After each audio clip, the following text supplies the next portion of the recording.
Madam Speaker.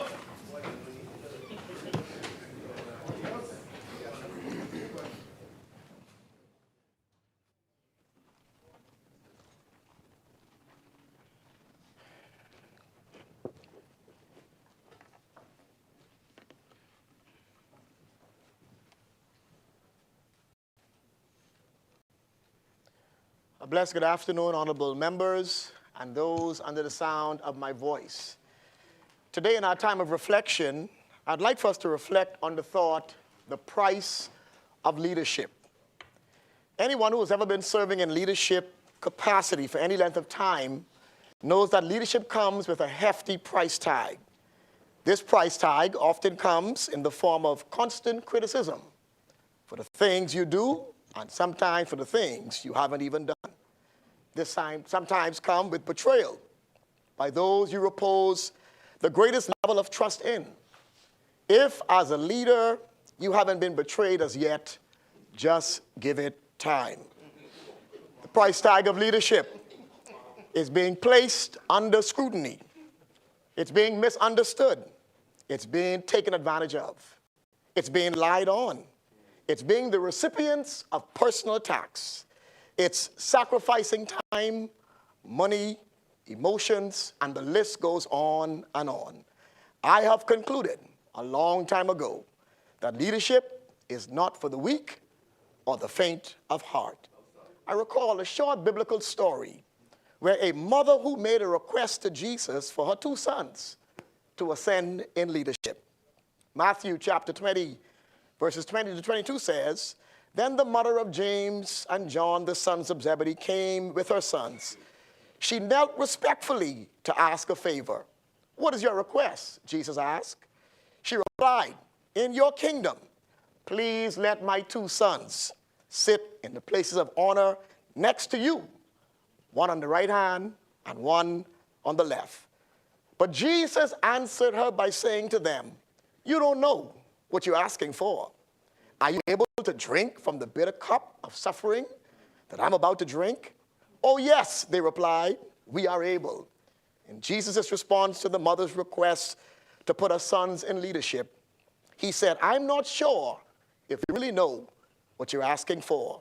Are you able to really drink from this bitter cup of suffering I'm about to drink?" He was making it clear that leadership comes with a hefty price tag. A price tag you must be prepared to pay. In conclusion, I want to admonish each of you who function in a leadership capacity to think it not strange when you are criticized, when you come under scrutiny, when you are betrayed, when your character is attacked, when you're lied on and called everything but a child of God. Always remember, this is simply the price of leadership. Selah. Think and act on these things. Let us pray. Dear Heavenly Father, your word admonishes us to pray for kings and those who are in authority, that we may lead a quiet and a peaceable life in all godliness and reverence. For this is good and acceptable in your sight. And so today, we humbly come before your presence, lifting up our political leaders. We ask, Almighty God, that you would strengthen them and give them the resilience and the courage and the grit that is needed to lift the load of this nation. Father, we ask today that you would wrap your loving arms around them and grant them your divine peace. We pray that you would keep each of them from harm and keep them from danger. Protect them from the wiles of the enemy. O Lord God, we ask for your blessings upon today's proceedings. And we pray that you would govern all of the discussions and the deliberations. We pray that our leaders will conduct the people's business in decency and in order. Bless this honorable house today. This is our prayer, for it's in Jesus' name we pray. And all of God's people say, amen. Let us pray the Lord's Prayer. Our Father, who art in heaven, hallowed be thy name. Thy kingdom come. Thy will be done on earth as it is in heaven. Give us this day our daily bread, and forgive us our trespasses, as we forgive those who trespass against us. And lead us not into temptation, but deliver us from evil. For thine is the kingdom, the power, and the glory, forever and ever. Amen.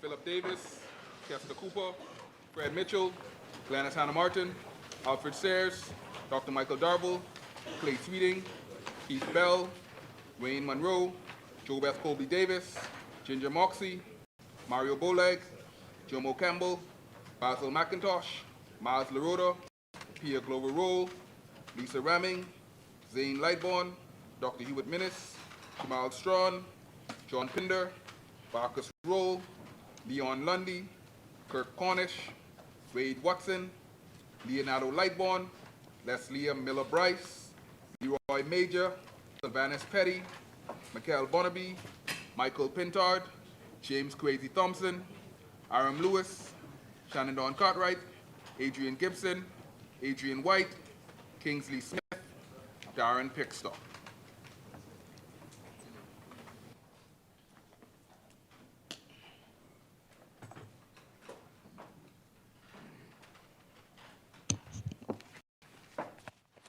Good afternoon, honorable members. We will now go down the order of business as we conduct the people's business. Introduction and swearing of new members. Laying of documents by ministers. The chair recognizes the honorable member for Cat Island, Rumkey, and San Salvador. Madam Speaker, I beg leave to lay on the table of the House a copy of a draft order to reflect the recommendations of the Constituency's Boundaries report. Thank you, honorable member. Order the documents be read.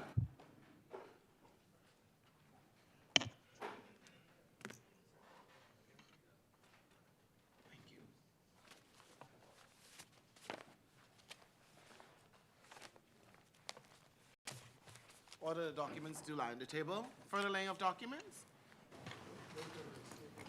No further laying of documents, Madam Speaker. Thank you, honorable member. Statement and communication by ministers.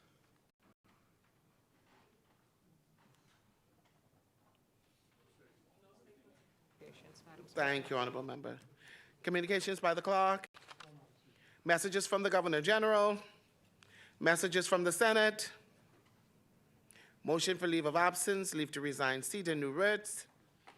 Presentations of petitions. Presentations of reports of committees. Adoption of reports of committees. First reading of bills. No first readings, Madam Speaker. Thank you, honorable member. Second reading and committal of bills.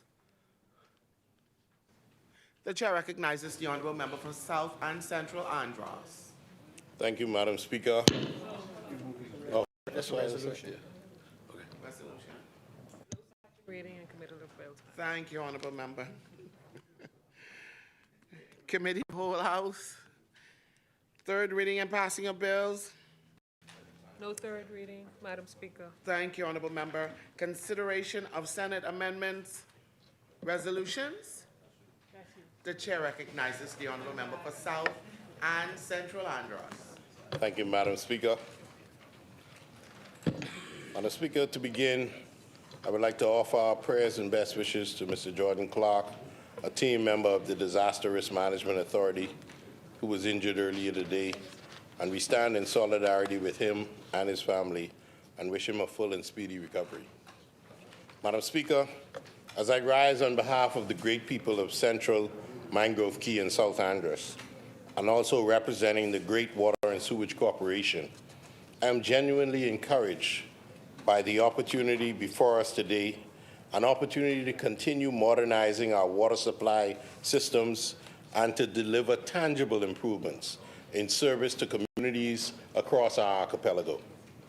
I am pleased to support a resolution that authorizes the government of the Commonwealth of the Bahamas through the Minister of Finance to borrow funds from the Caribbean Development Bank in an amount not to exceed $29,933,000 US.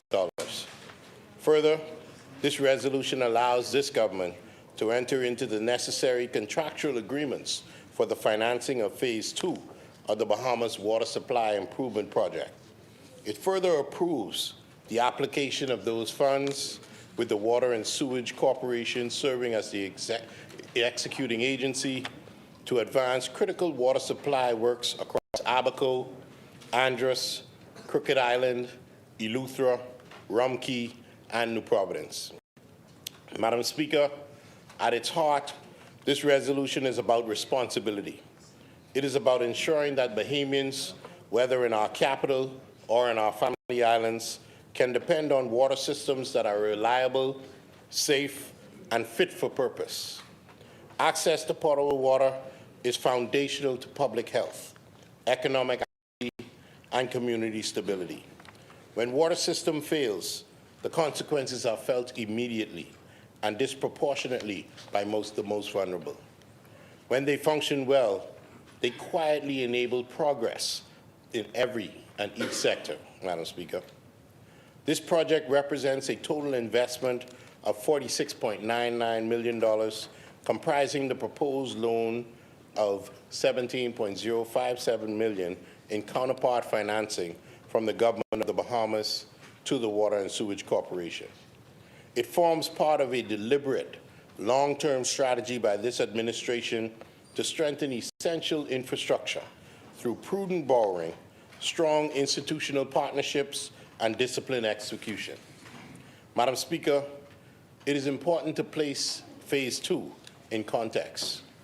The Caribbean Development Bank previously supported Phase 1 of the Bahamas Water Supply Improvement Project, under which more than 112 miles of water mains were installed or rehabilitated across New Providence and the several family islands.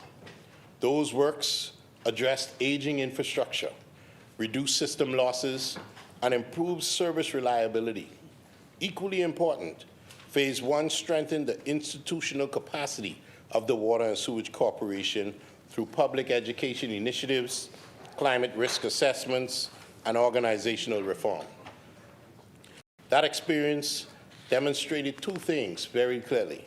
First, that well-planned investment in water infrastructure delivers real and measurable benefits. And second, that this country is capable of executing complex multi-island projects when the right partnership and government frameworks are in place. Madam Speaker, Phase 2 builds directly on that foundation. The project will finance the installation of approximately 48 miles of new water mains across New Providence, Abaco, Andros, Crooked Island, and Eleuthera. In addition, Rumkey will benefit from 6.8 miles of new water mains and the construction of a reverse osmosis desalination facility, a development that will significantly strengthen water security for that island. All infrastructure works will be designed to climate resilient standards, recognizing the realities we face as a small island developing state. This is not infrastructure built for yesterday's conditions, but for tomorrow's risks. Strong storms, rising seas, and increasing environmental pressures, Madam Speaker, go beyond physical infrastructure. This project invests in people and systems. Engineering design, hydraulic assessments, procurement support, and construction supervision will be provided through specialized consultancy services to ensure quality and value for money. Institutional strengthening will include the development of a gender policy and operational strategy for the Water and Sewage Corporation, reinforcing fairness, inclusion, and a modern workplace culture.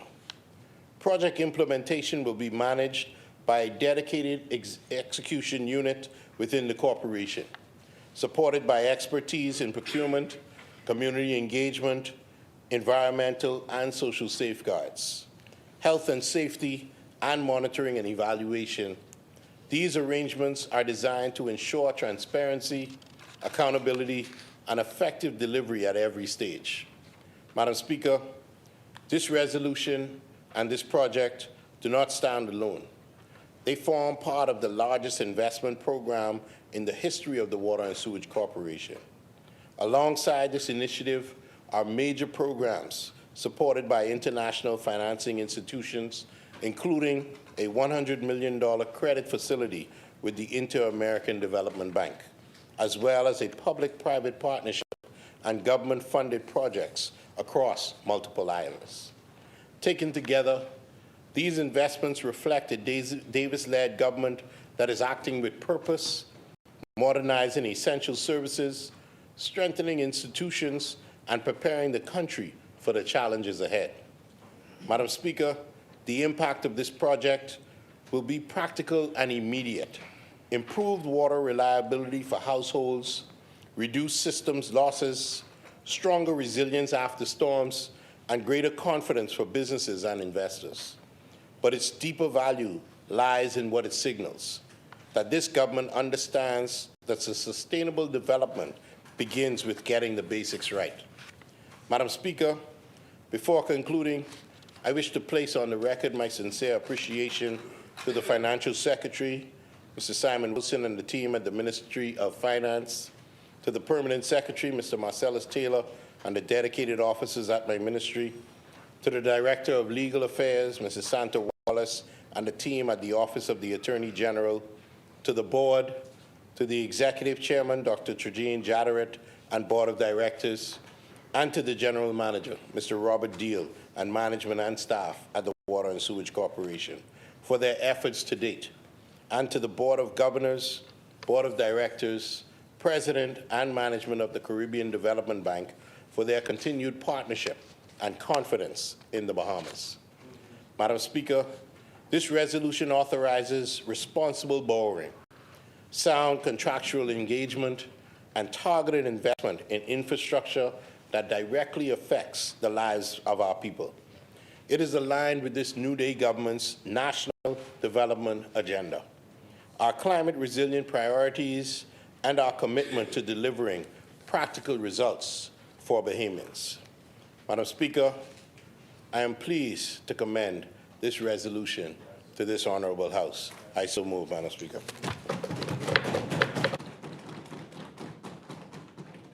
Thank you, honorable member. Is there a seconder? Thank you, Madam Speaker. The chair recognizes the honorable member for Pine.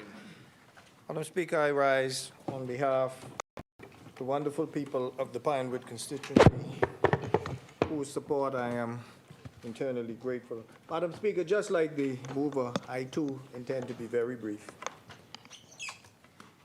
Madam Speaker, I would like to issue condolences to all of the families in Pinewood who have experienced this loss of loved ones, in particular the family of Barry Johnson and Ida Farrington. Madam Speaker, also I'd like to convey condolences to the family of the late Franklin Walking, the Member of Parliament for what we call then the ACL, fighter in the progressive movement. I remember my mother during those campaign days, even though she was from Long Island, she was there in the fight.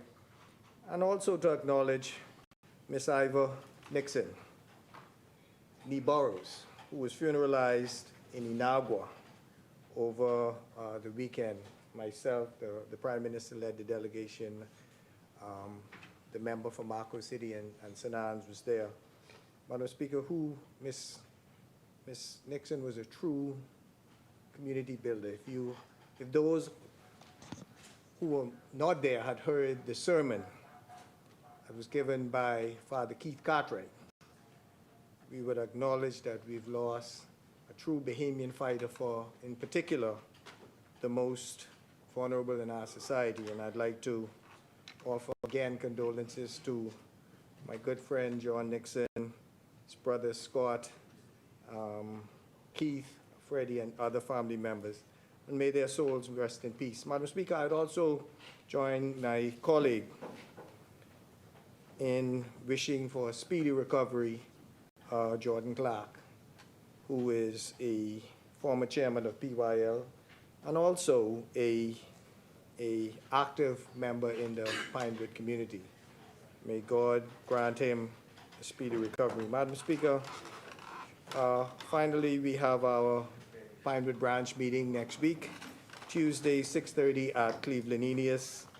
Our community is invited to attend, and refreshments will be served after.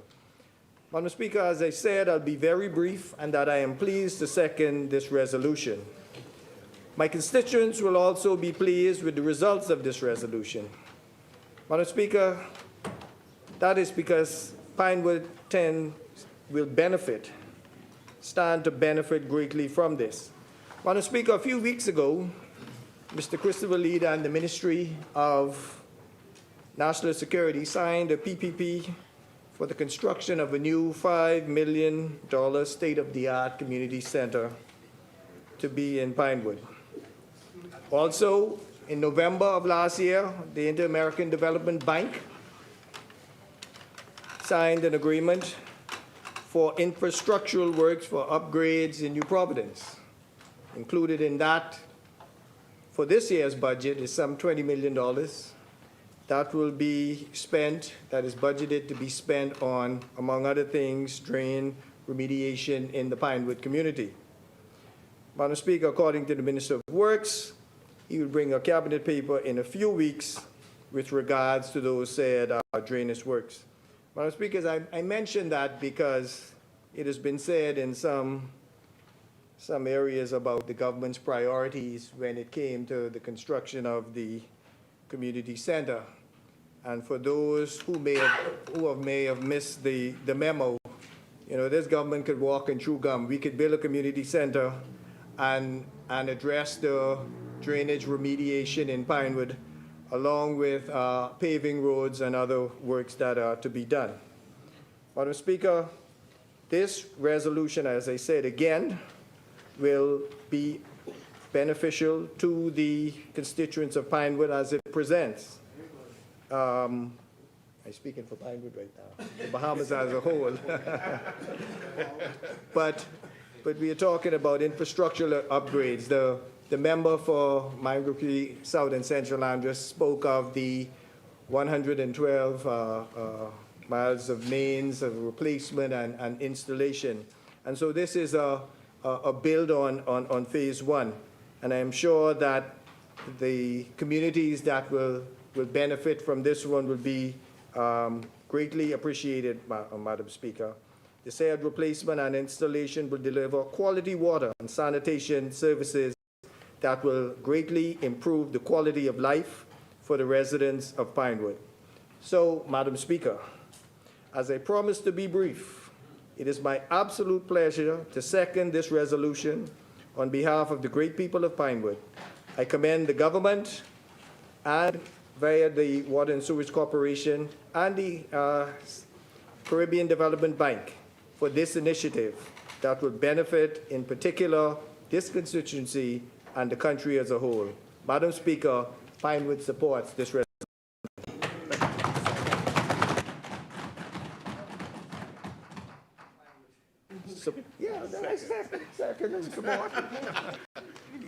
Thank you, Honorable Member. It has been moved and seconded that the following resolution be agreed. Whereas the Minister of Finance and the Water and Sewage Corporation of the Bahamas are desirous of borrowing a sum of not exceeding the equivalent of $29,933,000 United States dollars from the Caribbean Development Bank to assist the government of the Commonwealth of the Bahamas with financing Phase 2 of the Bahamas Water Supply Improvement Project for the extension and rehabilitation of water supply systems to climate-resilient design standards, comprising the installation and commissioning of portable water mains on Abaco, North Andros, Crooked Island, Eleuthera, Rum Cay, and New Providence.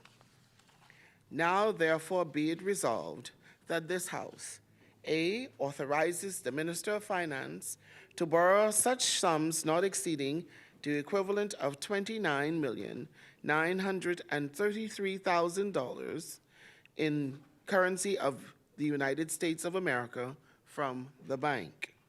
B, approves the government entering into the contract with the bank for the financing of the project in the total sum not exceeding the equivalent of $29,933,000 United States dollars. And C, approves the proceeds of the said loan being used for the purpose of the project. As many, the chair recognizes the honorable member for St. Anne's. Thank you very much, Madam Speaker. Madam Speaker, it's my pleasure to be back in the Capitol today. It won't be long until the bell is rung, but over the holiday weekend, I had the privilege to be in Matthewtown and Nagua. Members of the opposition, myself, party leader, and Women's Association president, TYA president, all attended the funeral for Iva Nixon. And she was the matriarch of an extensive and wonderful Bahamian family. She alone came from parentage that produced many children, and a number of those, the majority, all but two, are still alive, the Burroughs siblings, including world-famous Claudius Burroughs, who, if you've ever met him, you won't forget him, and a number of sisters, all very loyal to one another. Mrs. Iva Nixon's children, their family is now led by Scott, Keith, as well as Brother John, and we had a wonderful service for her. But beyond the service, Madam Speaker, as the song goes, Nagua is the best kept secret in the Bahamas. I had the privilege of meeting a number of residents there, Mortimers, Farquharsons. It was truly a blessing. I got to see the lighthouse pump, which is the location where water will be pumped in from the ocean to fill the salt beds, and periodically they're rotated so that if you were to go there now, as I did, you'll see some salt beds that are full of water. Eventually that water will evaporate, leaving only the salt. But I also had the privilege of getting a firsthand experience seeing the national park, Bahamas National Trust Park in Inagua, along with a gentleman named Randolph Burroughs, otherwise and more commonly known as Casper Burroughs. We were extremely fortunate, as the sun was setting, to still see a number of healthy flocks of flamingos. It's getting very close to the time when those flamingos will begin to breed, so the bloom on their feathers is getting brighter and brighter as we speak, and day by day. There will hopefully be a report from the Bahamas National Trust of a number of nesting couples of birds. While there, I also had the opportunity to meet with Vincent Cartwright, who's an MCM in the Free National Movement in Inagua. And it was just by coincidence. I was going to the convenience store. I actually stayed at the good member of Parliament from Mike Al's residence cottages that he has there. I stayed in the fish tank room, Mr. McIntosh. So maybe now that you've had such a prestigious guest, you may change it to White's Hideout or something like that. But in meeting MCM Vincent Cartwright at the convenience store on the corner across from Mr. McIntosh's cottage complex, he told me about the reverse osmosis business that he has there and his production of his own supply, along with his brother, of water, and that's called Inagua water.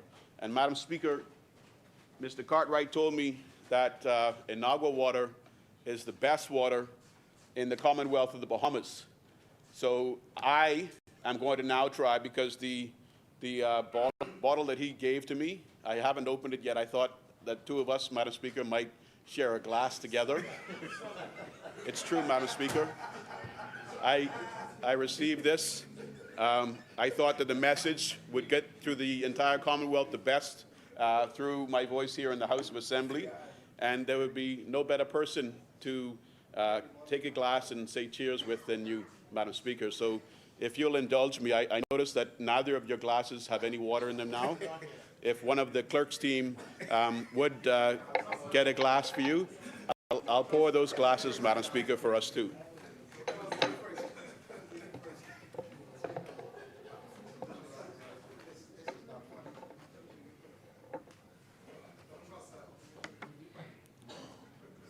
The seal is still on, Madam Speaker.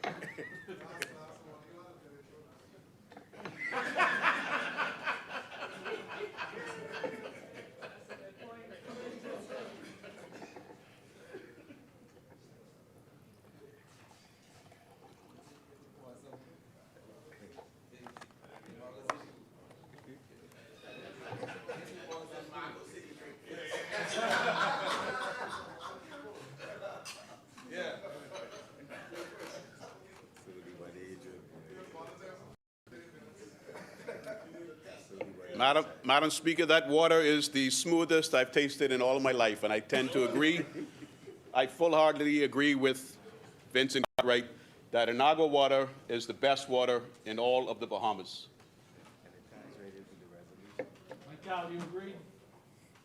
Madam Speaker, there was something else that MCM Cartwright told me that was, as MPs should have when they get to the family islands, they should have a listening ear. Madam Speaker, they should have a listening ear and an instinct to want to address any issue that arises. And when I asked Mr. Cartwright whether or not he sent the water to Nassau for sale, if I could get it in New Providence, he said he doesn't. Truly, it's too expensive to put it on the boat and send it to New Providence. I was able to, however, Aquapure was being sent from New Providence down there. But we have these family islands that obviously everybody is sincerely invested in seeing development, economic productivity, success for our family island families. And I think that we have an Industries Encouragement Act, and maybe something that we haven't looked at before, or something that Mr. Cartwright's not aware of, is that all of these truly Bahamian products, by Bahamian-owned businesses that are created in our family islands should have free shipping on board our mailboats, our subsidized mailboats, so that Vincent Cartwright and his brother, with their product, Inagua water, can get that into New Providence, so that Bahamians like myself can enjoy the best water in the Bahamas. And maybe, Madam Speaker, it becomes the water of choice in your honorable House in a short time. But we should look out for how we can bring these genuine Bahamian products into New Providence to the market where they can be distributed. I think it's also great even for our local tourism here. We're doing a lot under the member for Exuma and Ragged Island with the small business center on Bay Street in an effort to redevelop downtown. But let's get, an opportunity before persons to taste Inagua water on Bay Street, at the cruise port, in the hotels, Madam Speaker. We all recognize Morton Salt's impact in Matthewtown, Inagua, and in Inagua, sustaining that community with so many jobs over decades. So when we think of Inagua, we think of flamingos, we think of Morton Salt. We can think of Inagua water as well. I mean, the salt comes from the same supply that this water comes from, and is made the best through reverse osmosis. That's our Bahamian waters, Madam Speaker. So why not let Cartwright's Inagua water become as renowned and as popular in the Bahamas as Morton Salt? I think that's a goal that we all can say we would get behind. Now, Madam Speaker, I've heard about this amount of money, millions of dollars for this resolution, and I've heard from the good gentleman for South and Central Andros, as well as the good gentleman for Pinewood. Now, it was interesting to hear from Pinewood because he spoke about knowledge of where some of this 29 million is going to be going in New Providence. But I didn't hear from Lundy. I didn't hear from South and Central Andros, Madam Speaker, where the rest of the money is going. Ideally, Madam Speaker, I would have heard of some of that money going into my constituency in St. Anne's, which is in the eastern part of the island of New Providence, as well as other parts of central and eastern New Providence, which Water and Sewage Corporation cannot deny have had extreme supply insufficiency issues as of late. You will have seen notices, Madam Speaker, that have circulated, constituents have brought to my attention. One constituent in particular, Marcia Gibson, who lives in San Souci area, lives right on the main San Souci Road as you come over the main steepest hill from Eastern Road. She continues to suffer from low water pressure issues. And I expect that she does not also have a well. So she has entered into a service agreement with Water and Sewage Corporation. She has depended on them to provide her with water and a solid stream of that water, Madam Speaker, but that's never proven to be the case. Very recently, Madam Speaker, there was a notice circulating from the Water and Sewage Corporation, and I have it on my computer right now, and it reads, urgent notice, Madam Speaker. These clerks really got to pay attention to where the camera is, Madam Speaker. I'm walking in front of my lens. It's my brief moment in my 15 minutes, Madam Speaker. All right. Urgent notice, Central and Eastern New Providence, water conservation measures. This is in New Providence now, Madam Speaker. Water conservation measures. Please be advised that customers in Central and Eastern New Providence may experience low water pressure or intermittent service between 7 p.m. tonight and 5 a.m. tomorrow due to high system demand. It can't be because of high system demand, Madam Speaker. That's something we hear from Bahamas Power and Light when it comes to the summertime and everybody's cutting on these ACs and running up the high bills. But for some reason, there is in this notice a reference to high system demand. During this period, customers at higher elevations and those located at the ends of the distribution system are more likely to experience reduced pressure as water storage levels in strategic tanks decline. Customers are encouraged to urgently use water conservatively to help maintain system balance and ensure supply remains available for essential needs. We thank you for your patience and understanding. Madam Speaker, this sounds like something isn't being managed properly. I mean, these persons in the high elevated areas where water and sewage has taken on the obligation to provide them with water are not expecting to be in supply during some hours and out of supply during other hours. They know the customer base, they know the demand levels.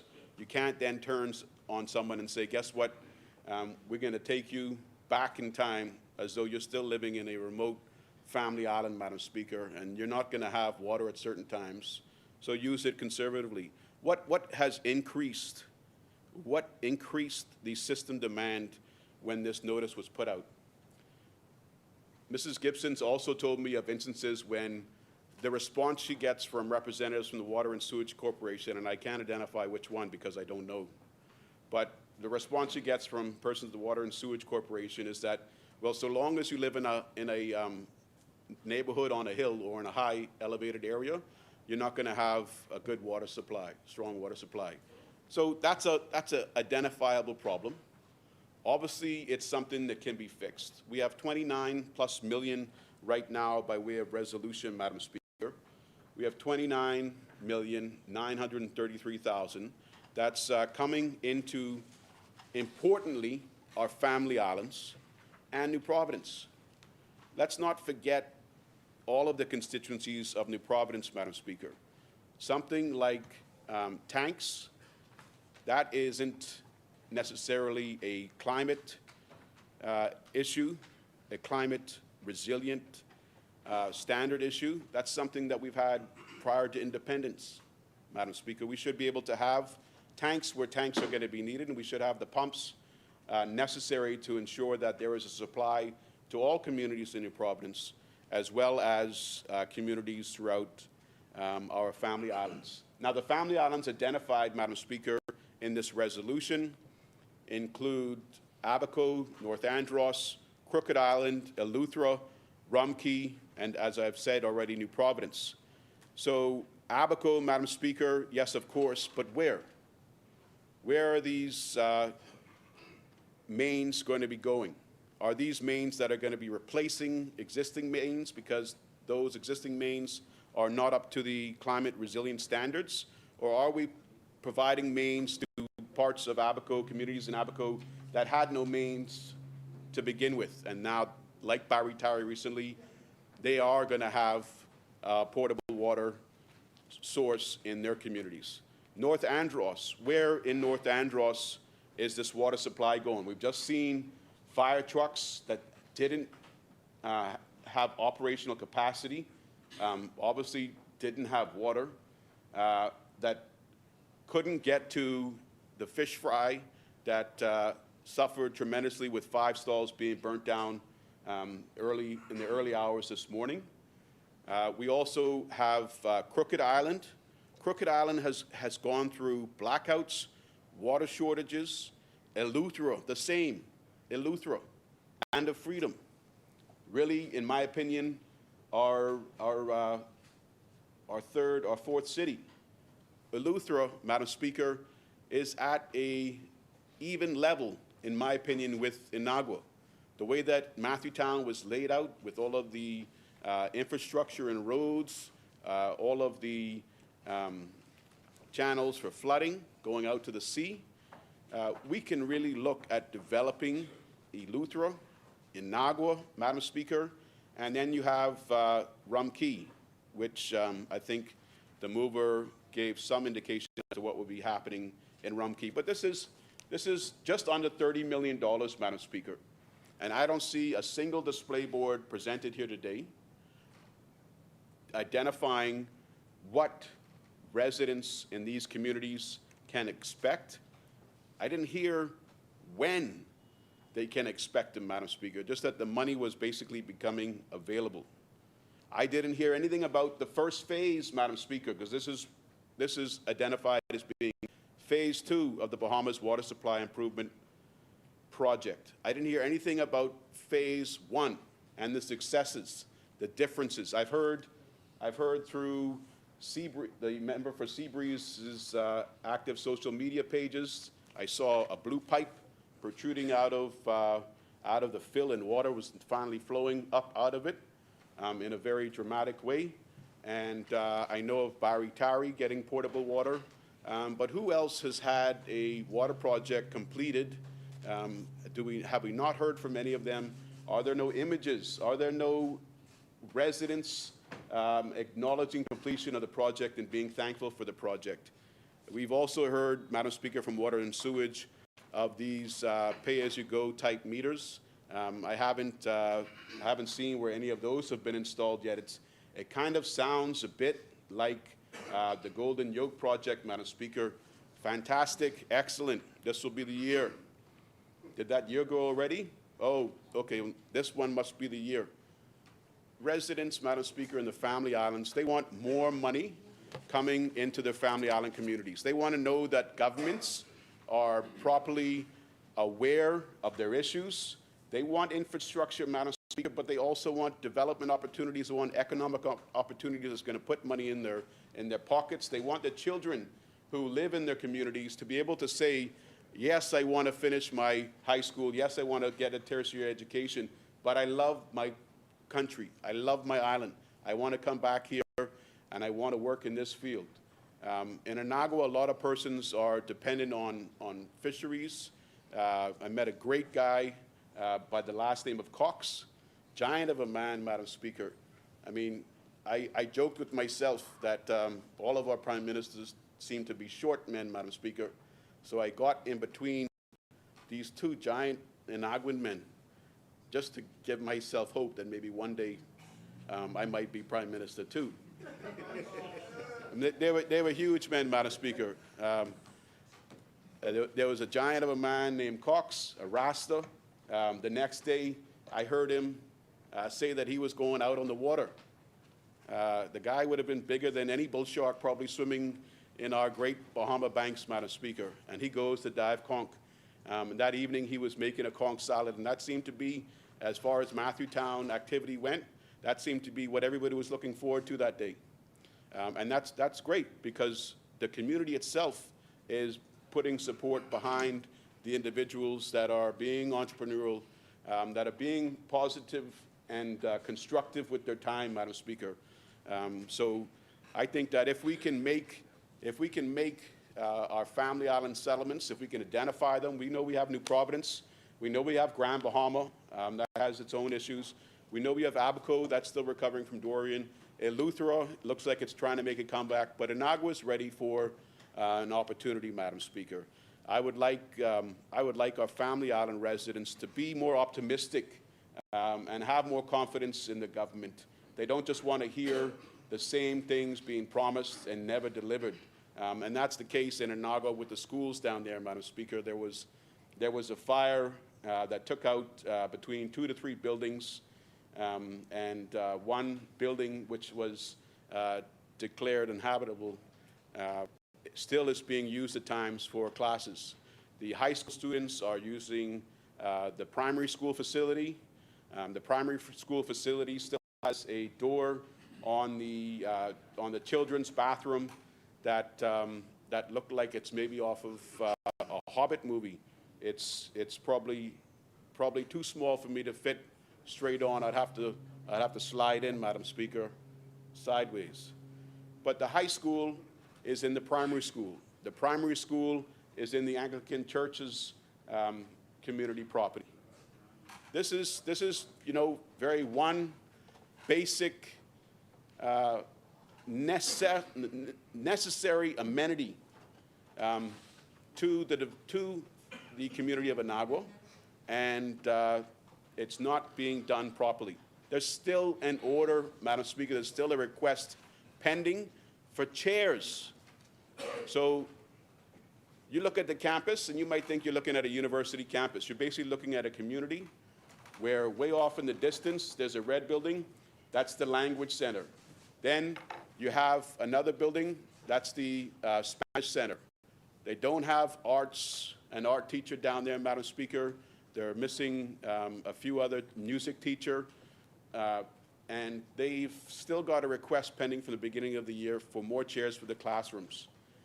The classrooms that the high school students are in were made for the primary students, and they can hold maybe 11 students in a class because of the size.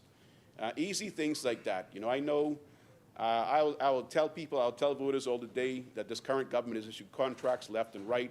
When they're in opposition, they'll say, oh, the government of the day is issuing contracts left and right. But that is not an excessively expensive project that can be undertaken by a government administration that will really change the future for those children going to the primary school, going to the high school. We have to do more, Madam Speaker, for our family islands. And with this $30 million, with this $29,933,000, I can't call anybody on the phone now and tell them, based on the debate, this is what Crooked Island could expect. Based on the debate, this is what Eleuthera can expect. Based on the debate, this is what Rumkey can expect. Based on the debate, this is what North Andros can expect.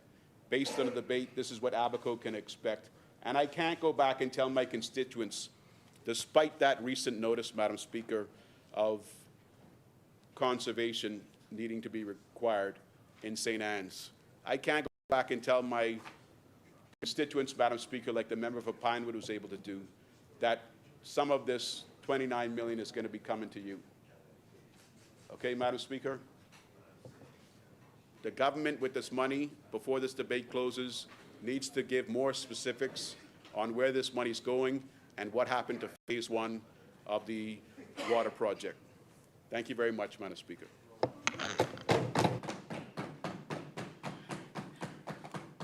Thank you, Honorable Member. As many, the Chair recognizes the Honorable Member for Central Grand Bahama. Thank you very much. Thank you very much, Madam Speaker. Before I get into my presentation, I'd just like to advise the good member for Tall Pines, it may be something that he's already dealing with, that several of cataract patients from Grand Bahama reach out to me having concern about traveling to Nassau for surgery, for corrective surgery. However, when coming to New Providence on several occasions, the lines are long and they weren't able to be attended to, and they in turn had to return to Grand Bahama, and they are awaiting assistance in that regard.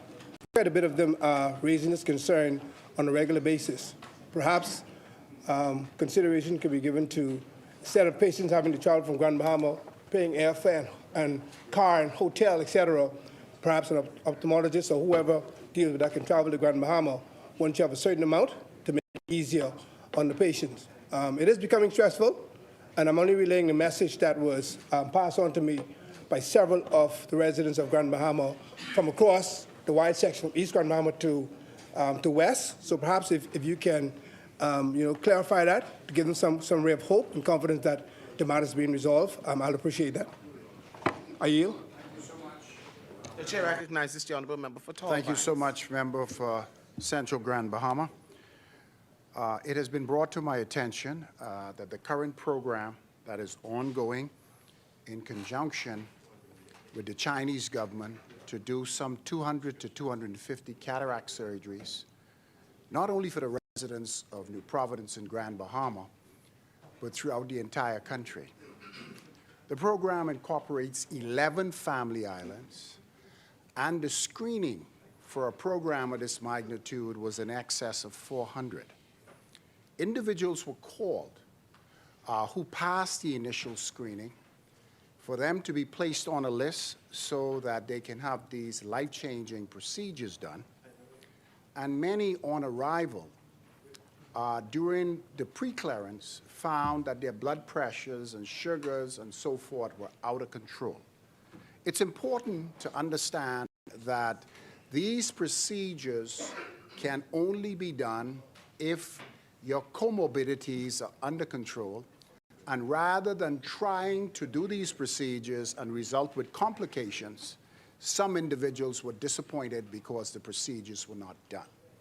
I want to let the Bahamas know, and those who are part of the program, that if for some reason you did not pass the second medical clearance, there is still other opportunities to have these life-changing procedures done. The government has 3 or 4 additional programs that we have been working on for a long time, and as a result of this program, more than 700 Bahamians have already had cataract surgeries, and we are trying to do as many as we possibly can. I asked the member for Central Grand Bahama if you could get access to those names. I may be able to assist you to try to give additional information when they would be rescheduled. Thank you. Really appreciate that. Member for Tall Pines, it's important when you put these questions on the floor and we have the corresponding answers right away. So I will reach out to those persons and pass those names on to you, member. Once again, I appreciate your answer. Madam Speaker, I rise today on behalf of the good people of Central Grand Bahama, the hardworking men and women who, despite the economic headwinds, despite the storms, and despite the feelings of being the forgotten middle child of this archipelago, continue to push this nation forward. Madam Speaker, we have before us a resolution, a request to borrow $29,993,000 United States dollars. Let's call it, in round figures, 30 million, from the Caribbean Development Bank. The government tells us this is for the Bahamas Water Supply Improvement Project. Now, Madam Speaker, let me be clear from the onset. Water is life. There is no member in this honorable House who would stand and argue that a Bahamian, whether they live in Nassau, Crooked Island, or Rumkey, should be denied access to clean, potable, running water. It is a basic human right. It is the foundation of dignity. It is the lubricant of our tourism product. You cannot sell a five-star experience with a bucket and well reality. So to my brothers and sisters in Abaco, in North Andros, Crooked Island, Eleuthera, and Rumkey, I stand with you. I understand the frustration of turning on tap and hearing nothing but air or dripping water. I support the concept of this improvement. However, Madam Speaker, my duty is not just to the concept of water. My duty is to the reality of economics. The weight of our national debt, and specifically the interests of the people of Grand Bahama. Madam Speaker, when I look at this piece of paper, when I scrutinize this loan, I see cracks in the pipes before we even lay it. Madam Speaker, we are debating this resolution under the Public Debt Management Act 2021. We are adding another $30 million to the pile. We must ask ourselves, is this borrowing sustainable? We are borrowing in foreign currency. This is U.S. debt. This draws down on our reserve to service. We are told, Madam Speaker, this is a loan to the Water and Sewage Corporation. But we all know the reality of WSC. This is a corporation that has historically, Madam Speaker, struggled to collect revenue, struggled to maintain its grid, and struggled to stay out of the red. Are we throwing good money after bad, Madam Speaker?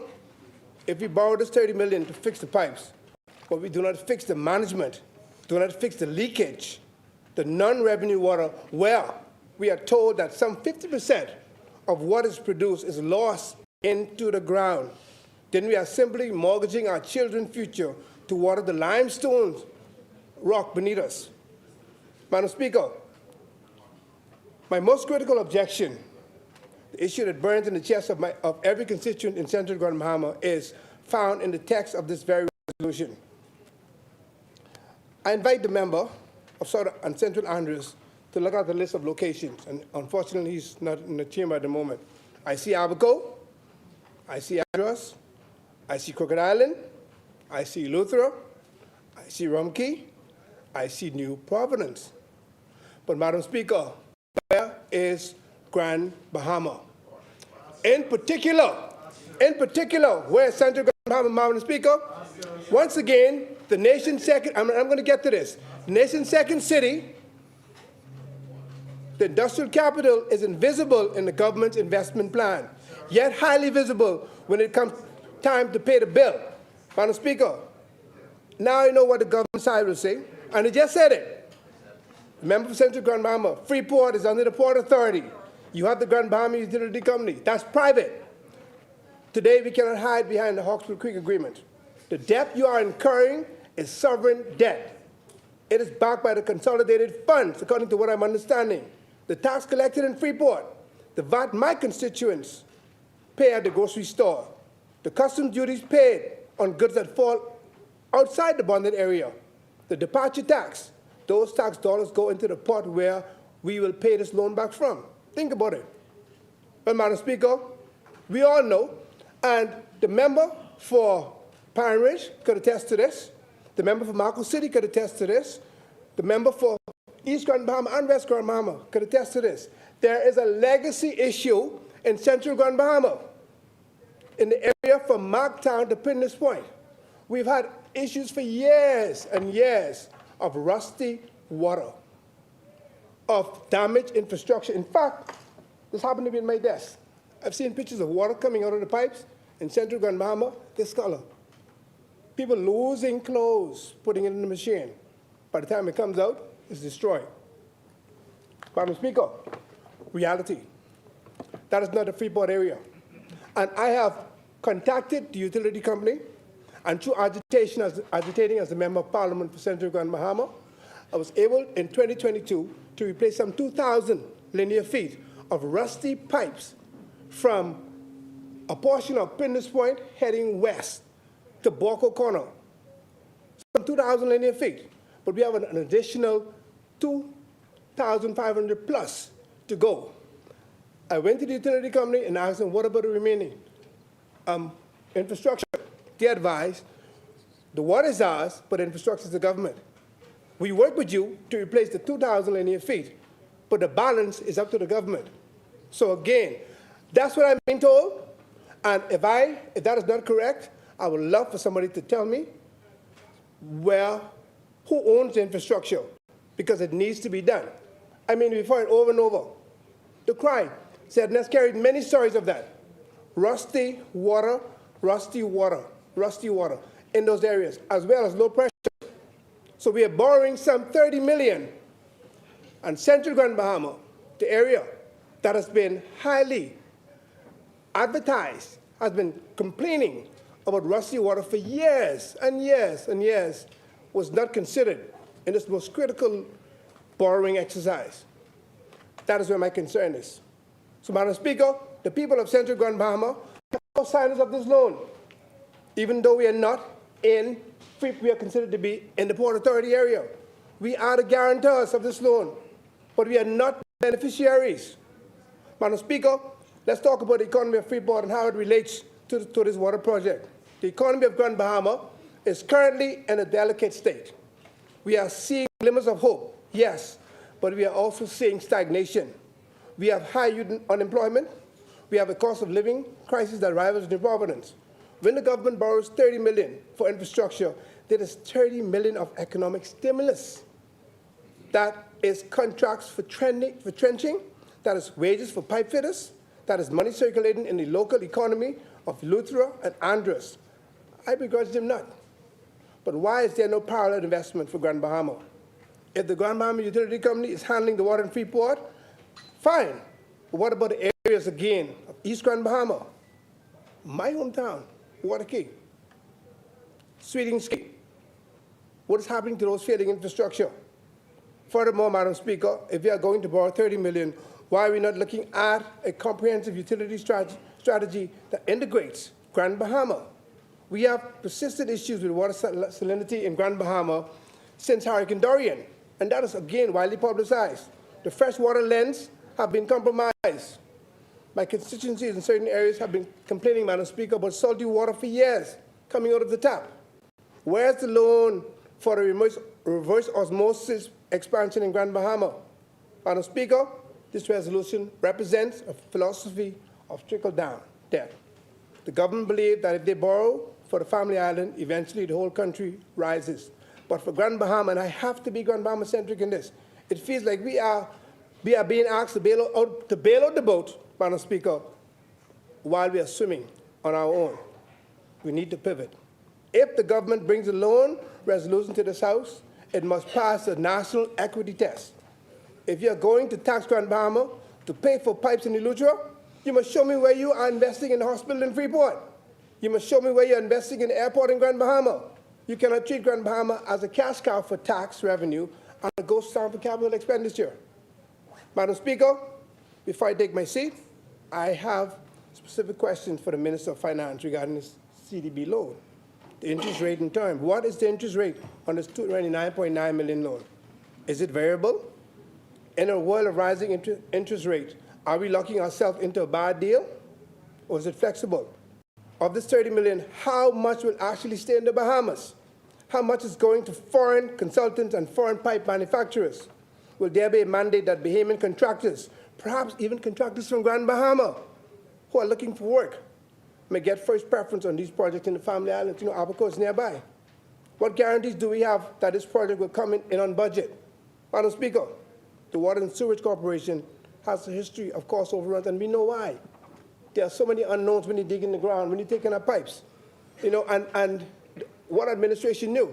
That this exercise even cost them the government. When the sun came and all the road them dig up to change the pipes. We know it's very expensive, and there's so many unknowns. Where? And of course, we cannot guarantee that this will come in on the budget, but where's our cushion? What system do we have in place that will give us a ceiling not to go over? Madam Speaker, I love this country. I want to see water flowing into every settlement, from Salina Point to West End. but I cannot in good conscience stand here and chairlead a resolution that increases the burden on my constituents without offering a seat at the table of development where they benefit. The people of Central Grand Bahama are tired of paying the bills for a dinner they are not invited to. If you want our support, show us a plan for our recovery. We are in trouble in Grand Bahama. We need our pipes changed too.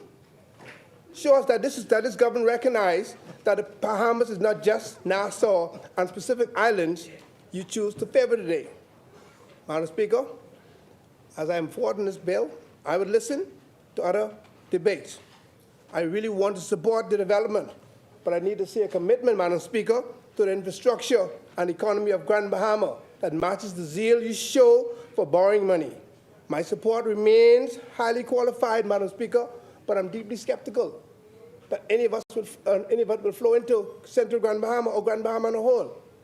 Madam Speaker, colleagues, let us build a Bahamas where the pipe flows, yes, but let us also build a Bahamas where the opportunity flows fairly, equally, and abundantly to Grand Bahama, and in particular, Central Grand Bahama as well.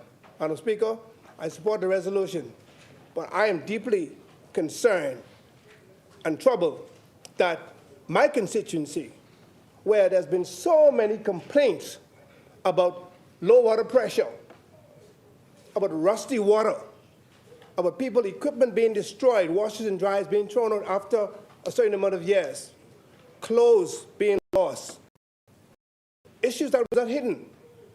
Headline news in Grand Bahama, headline news nationally, and we are borrowing $30 million with no consideration given to my people. Madam Speaker, while I support this resolution, I really hope that Central Grand Bahama will be considered in some manner when we borrow to fix leaky and rusty pipes in this country. Central Grand Bahama hereby rests. Thank you, Honourable Member. Asmini. The Chair recognizes the Honourable Member for Golden Isles.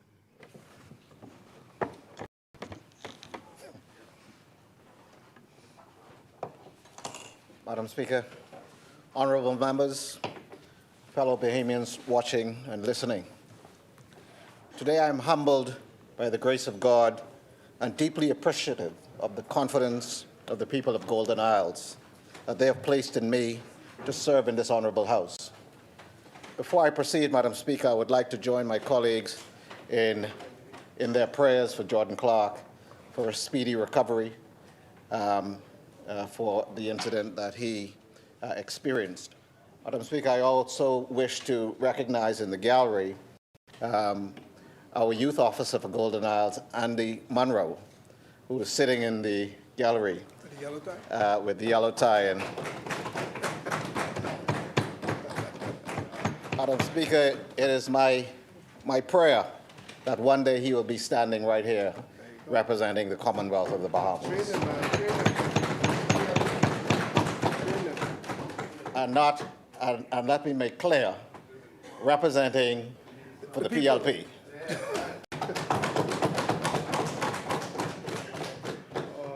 Madam Speaker, it is my honor to rise to contribute on a matter that speaks directly to the daily lives, the dignity, and future security of Bahamians across our archipelago. This resolution addresses an issue that touches every household, every community, and every island: access to safe, reliable, and resilient water. Madam Speaker, access to clean and climate-resilient water infrastructure is not a luxury. It is a fundamental necessity and a cornerstone of sustainable national development, public health, and economic growth. I rise today in firm and unequivocal support of this special resolution, authorizing the borrowing to advance Phase 2 of the water supply improvement project. But before we look ahead, Madam Speaker, it is important to acknowledge how far we have come.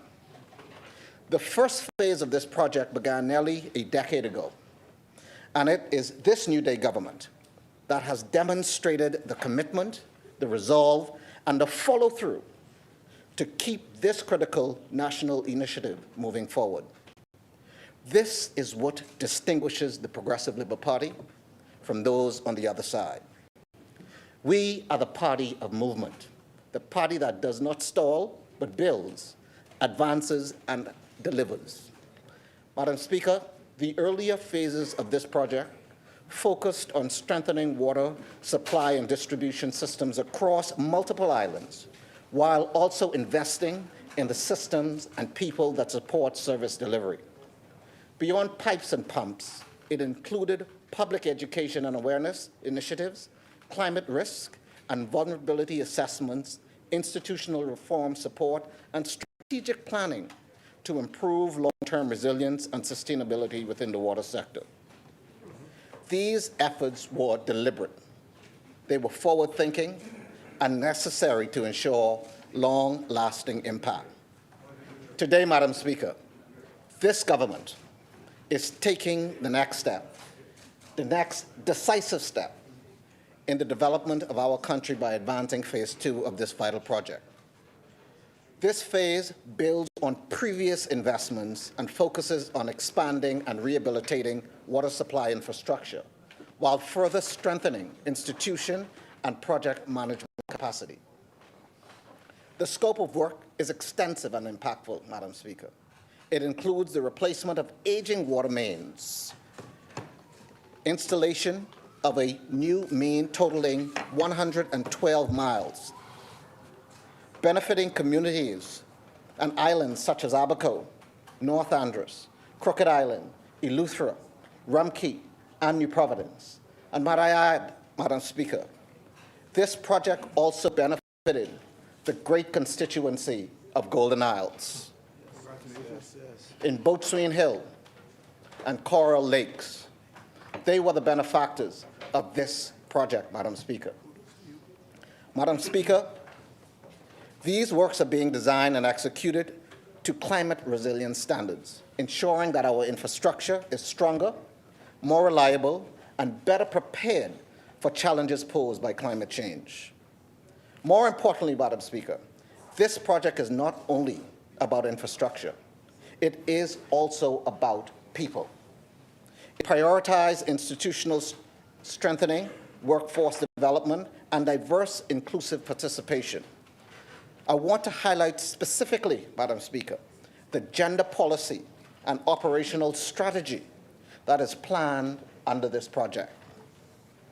This will create opportunities for all Bahamians, men and women alike, to learn, to grow, to lead, and benefit from national development. For us, gender equality and inclusiveness are not buzzwords. They are principles we actively uphold. We are committed to the well-being and holistic development of every individual, regardless of creed, Madam Speaker. This government continues to ensure that women, young people like myself and Andy Munro sitting in the gallery, and Bahamian professionals are not just observers, but active participants at the table and part of the conversation. Madam Speaker, I wish to commend the dedicated staff of the Water and Sewage Corporation, with this project being spearheaded by a committed project team. I have full confidence in Bahamian talent to successfully deliver this initiative. Madam Speaker, this is positioning the corporation to improve service reliability, enhance climate resilience, reduce system losses, and strengthen institutional capacity nationwide. Madam Speaker, this project aligns squarely with this New Day government's blueprint for change, which prioritizes resilient infrastructure, equitable service delivery, and an improved quality of life for all Bahamians. Investments like these protect public health, strengthen communities, and future-proof our nation, Madam Speaker. Madam Speaker, when we speak of closing the digital divide, empowering families, improving security, or advancing infrastructure, none of it is possible without dependable utilities.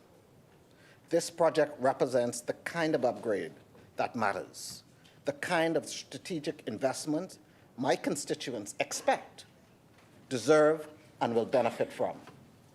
Madam Speaker, the golden future I envision and the future of this government is building one of inclusivity, equity, and shared progress, where no community is left behind and where government acts decisively to meet the real needs of the people.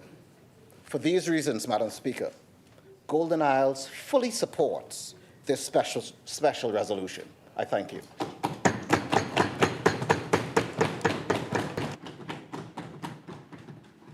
Thank you, Honourable Member.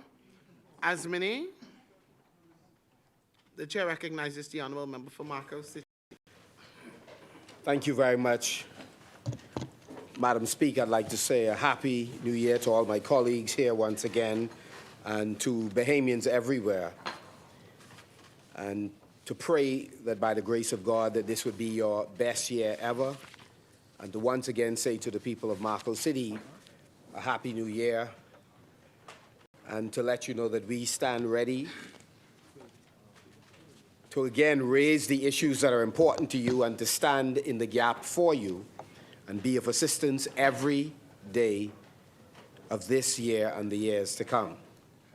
And to say how grateful I am for the opportunity that you have given me to serve you from 2017 until now. And I look forward to once again standing with you and on your behalf this year as we go into the general election. Madam Speaker, while some celebrated during this holiday season, a number of families, unfortunately, were mourning the loss of their loved ones. And we've come into the new year, many of us, with heavy hearts as we have lost persons who we love or who, Madam Speaker, who are known to us, some in our constituency and others by way of our reputation in our country. Madam Speaker, as mentioned before by my colleague from St. Anne's, we spent time with the Nixon, Burroughs, Darville family and the extended Inagua family to celebrate the life and mourn the loss of Sister Mother Nixon. And Madam Speaker, a woman who has had a tremendous impact in this country through her own work and by extension through the work of her family. And so we say to the family once again, thank you for lending her to us, and our lives are better off as a result of it. I wish to extend condolences to, Madam Speaker, the Roll and Mizik and Hanfield family. I had the most unfortunate assignment, Madam Speaker, of attending and supporting by way of brief remarks the Mizik and Roll family as they laid to rest two sisters at one time in Grand Bahama, Monica and Patrina Hanfield. Monica, whose married name is Roll, and Patrina, whose married name is Mizik. And I want to let the family know how much our heart goes out to them. And, of course, to Karen and the extended family on the passing of Arnett Ferguson. Madam Speaker, just before we traveled to Inagua from Grand Bahama that morning, within a 24-hour period, we got notice of at least 4 deaths in the constituency. Madam Speaker, it is each time families think they are healing from one death, there's another. And so our heart goes out to the family of Harold Pierre, outstanding man who loved this country and made a tremendous contribution. Our heart goes out to the family of Anne Carey, such a sweet spirit, a humble but a woman whose life has been impactful in Grand Bahama, and had an opportunity to speak to both of her daughters, and just to say how much, we're praying for them and how much we love you. To the family of Diana Lewis, Madam Speaker, and to the family of Leo Sanders, Madam Speaker, with great regrets, we were attending services and events here in New Providence when Leo and Gustavus Henry Thompson were laid to rest, but we want the family to know we stand with you and we're praying for you. Our hearts also go out to Alexander Hepburn, Madam Speaker, from that small, close-knit community of Frobisher Circle, and to my brother David Heel and the extended Heel family, Daphne, of course, on the passing of Sylvia Heel, and Lena Johnson's family. Again, we're praying for all of you today. We pray also, Madam Speaker, for the family of Donald Williams. There's a community, Madam Speaker, the street of Albacore, who have lost a number of persons in recent times. And we pray for Donald's family today, and the family of Joan Cooper from Midshipman, and of course, the Honorable Kwesi Thompson also sends his condolences to Christine, Fernanda, and the entire family. And Madam Speaker, we lost a giant in Walter Moore. And Madam Speaker, and again, send condolences to our brother firstborn, Maurice Moore, and the extended family, and to the family of Mispa Anderson. And of course, once again, my Member of Parliament, the Honorable Kwesi Thompson, and I, on behalf of our team, we send condolences to these families, Madam Speaker. Madam Speaker, we had some tragedies involving children at the end, and of course, most especially over the holiday season and the beginning of this year, and my heart goes out to these families, and we ask, that we keep our eyes on our children. And you hear, sad stories of children, whether it's being trapped in a refrigerator, falling into open septic tanks, being trapped in the back of vehicles, Madam Speaker. Again, our heart goes out to the children, but we also encourage families to do everything possible to safeguard our children. I know it is a difficult task. However, again, it is so important, and it's so heart-wrenching. And that's why we, Madam Speaker, this country stood with the mother whose child was senselessly killed while others are in conflict with each other, firing guns. And Madam Speaker, we are happy that that case is, Madam Speaker, is once again going to be dealt with so that justice can come for that mother and justice can come for that child, and that their death would not be in vain, Madam Speaker. We have to send a strong message to those who would not change their minds on how they live, or their hearts won't be changed regardless of the message. We must send a serious message to them that we will deal with them, Madam Speaker. Madam Speaker, I'd like to send some commendations out to salute, to honor, Madam Speaker, there are three outstanding Bahamian men who I had the honor, along with my colleagues, to listen to recently. And so, Madam Speaker, from a personal standpoint, we've gone to many services in this country at national events. And, Madam Speaker, you get concerns about the nature of the message or the way in which some have played politics in this country, rather than use the platform for the transformation of people's lives on this side of glory and on and preparation for eternity. But, Madam Speaker, there are many others who are true to their assignment. I attended with colleagues the parliamentary service, Church of God, Lily in the Valley Corner, I mentioned to the pastor I'm a product of Josie Church, Katie Josie in Coconut Grove, and went on to Southland Church of God. And so it was good to be there.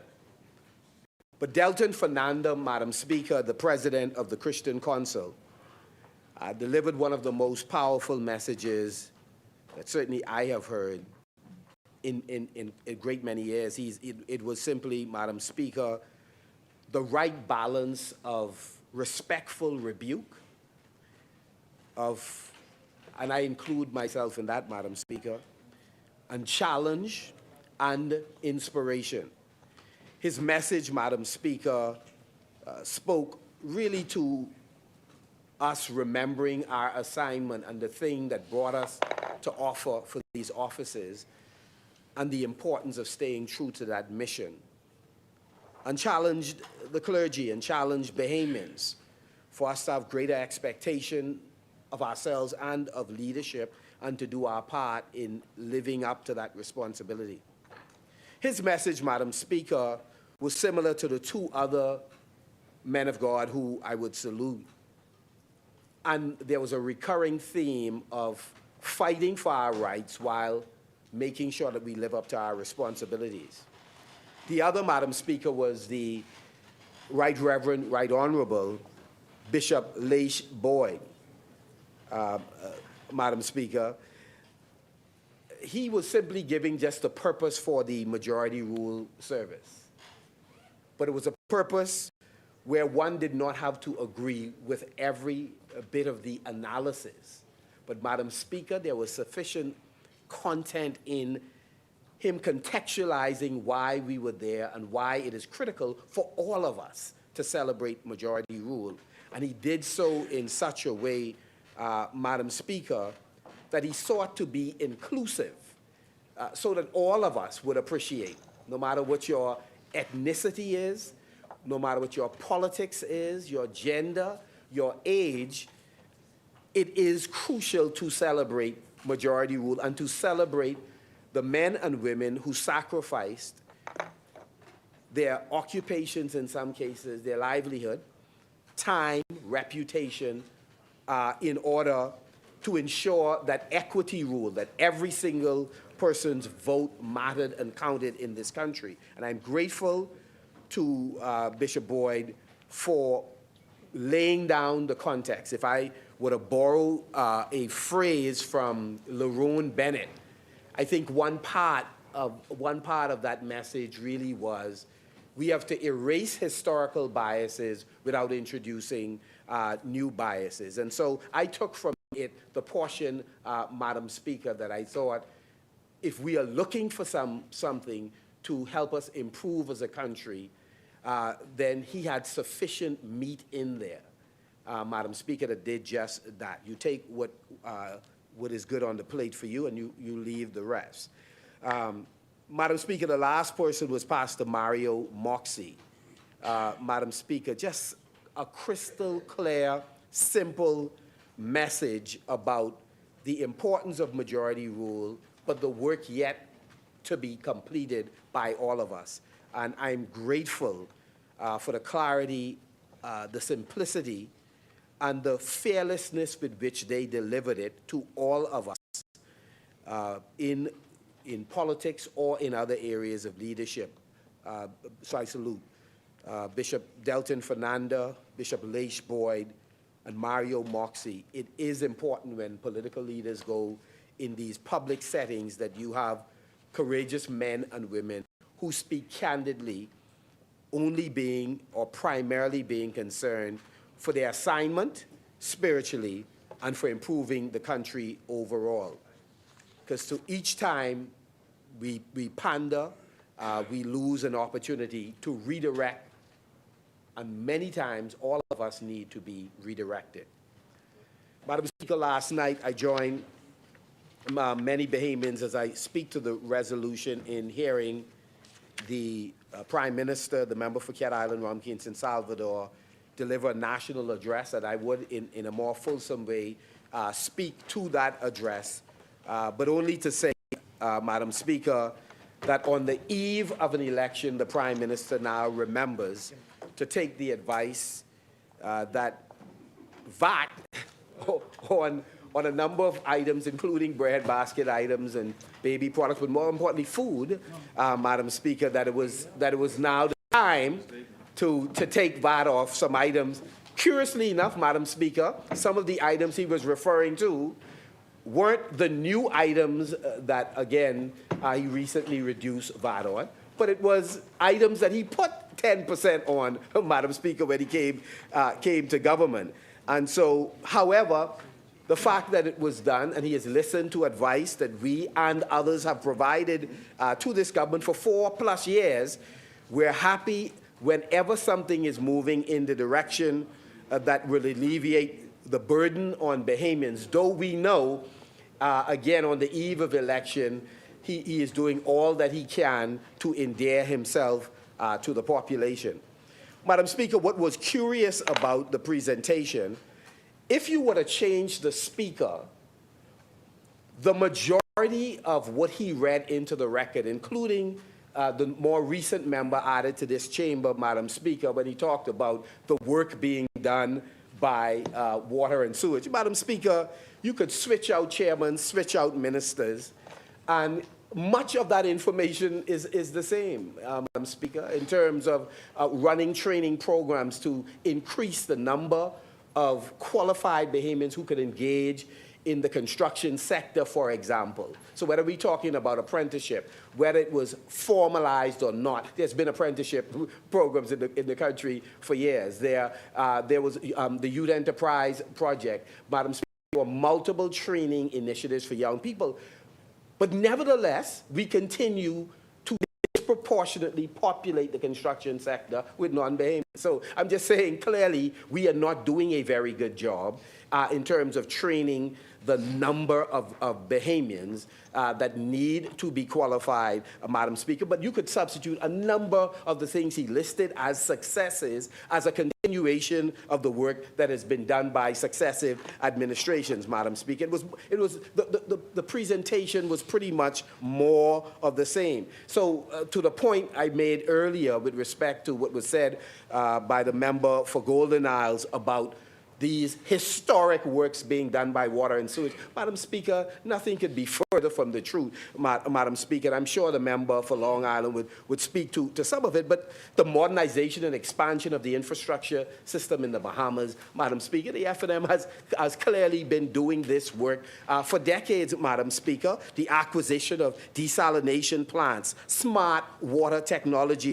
renewable energy integration, community-specific upgrades, and in the current, and Madam Speaker, in this current environment, a number of the projects are a continuation, and in some cases, equipments that were acquired have been moved from one island to the other, and in some cases not deployed even in the destination. So let's just be honest and real about what we're talking about. So now that we are talking about a resolution to borrow, we continue to say the government has a way of coming to borrow money without laying out the compelling case. So if the compelling case they wish us to accept is that there is more work to be done, yes, of course there's more work to be done, Madam Speaker.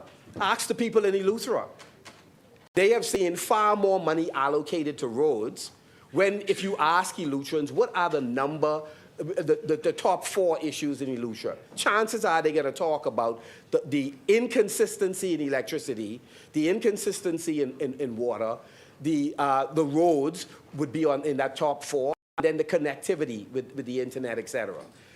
So here's a government that's very late to the party. We believe, quite frankly, that while some work will be done in terms of addressing the infrastructural issues as it relates to water, this is election time, Madam Speaker.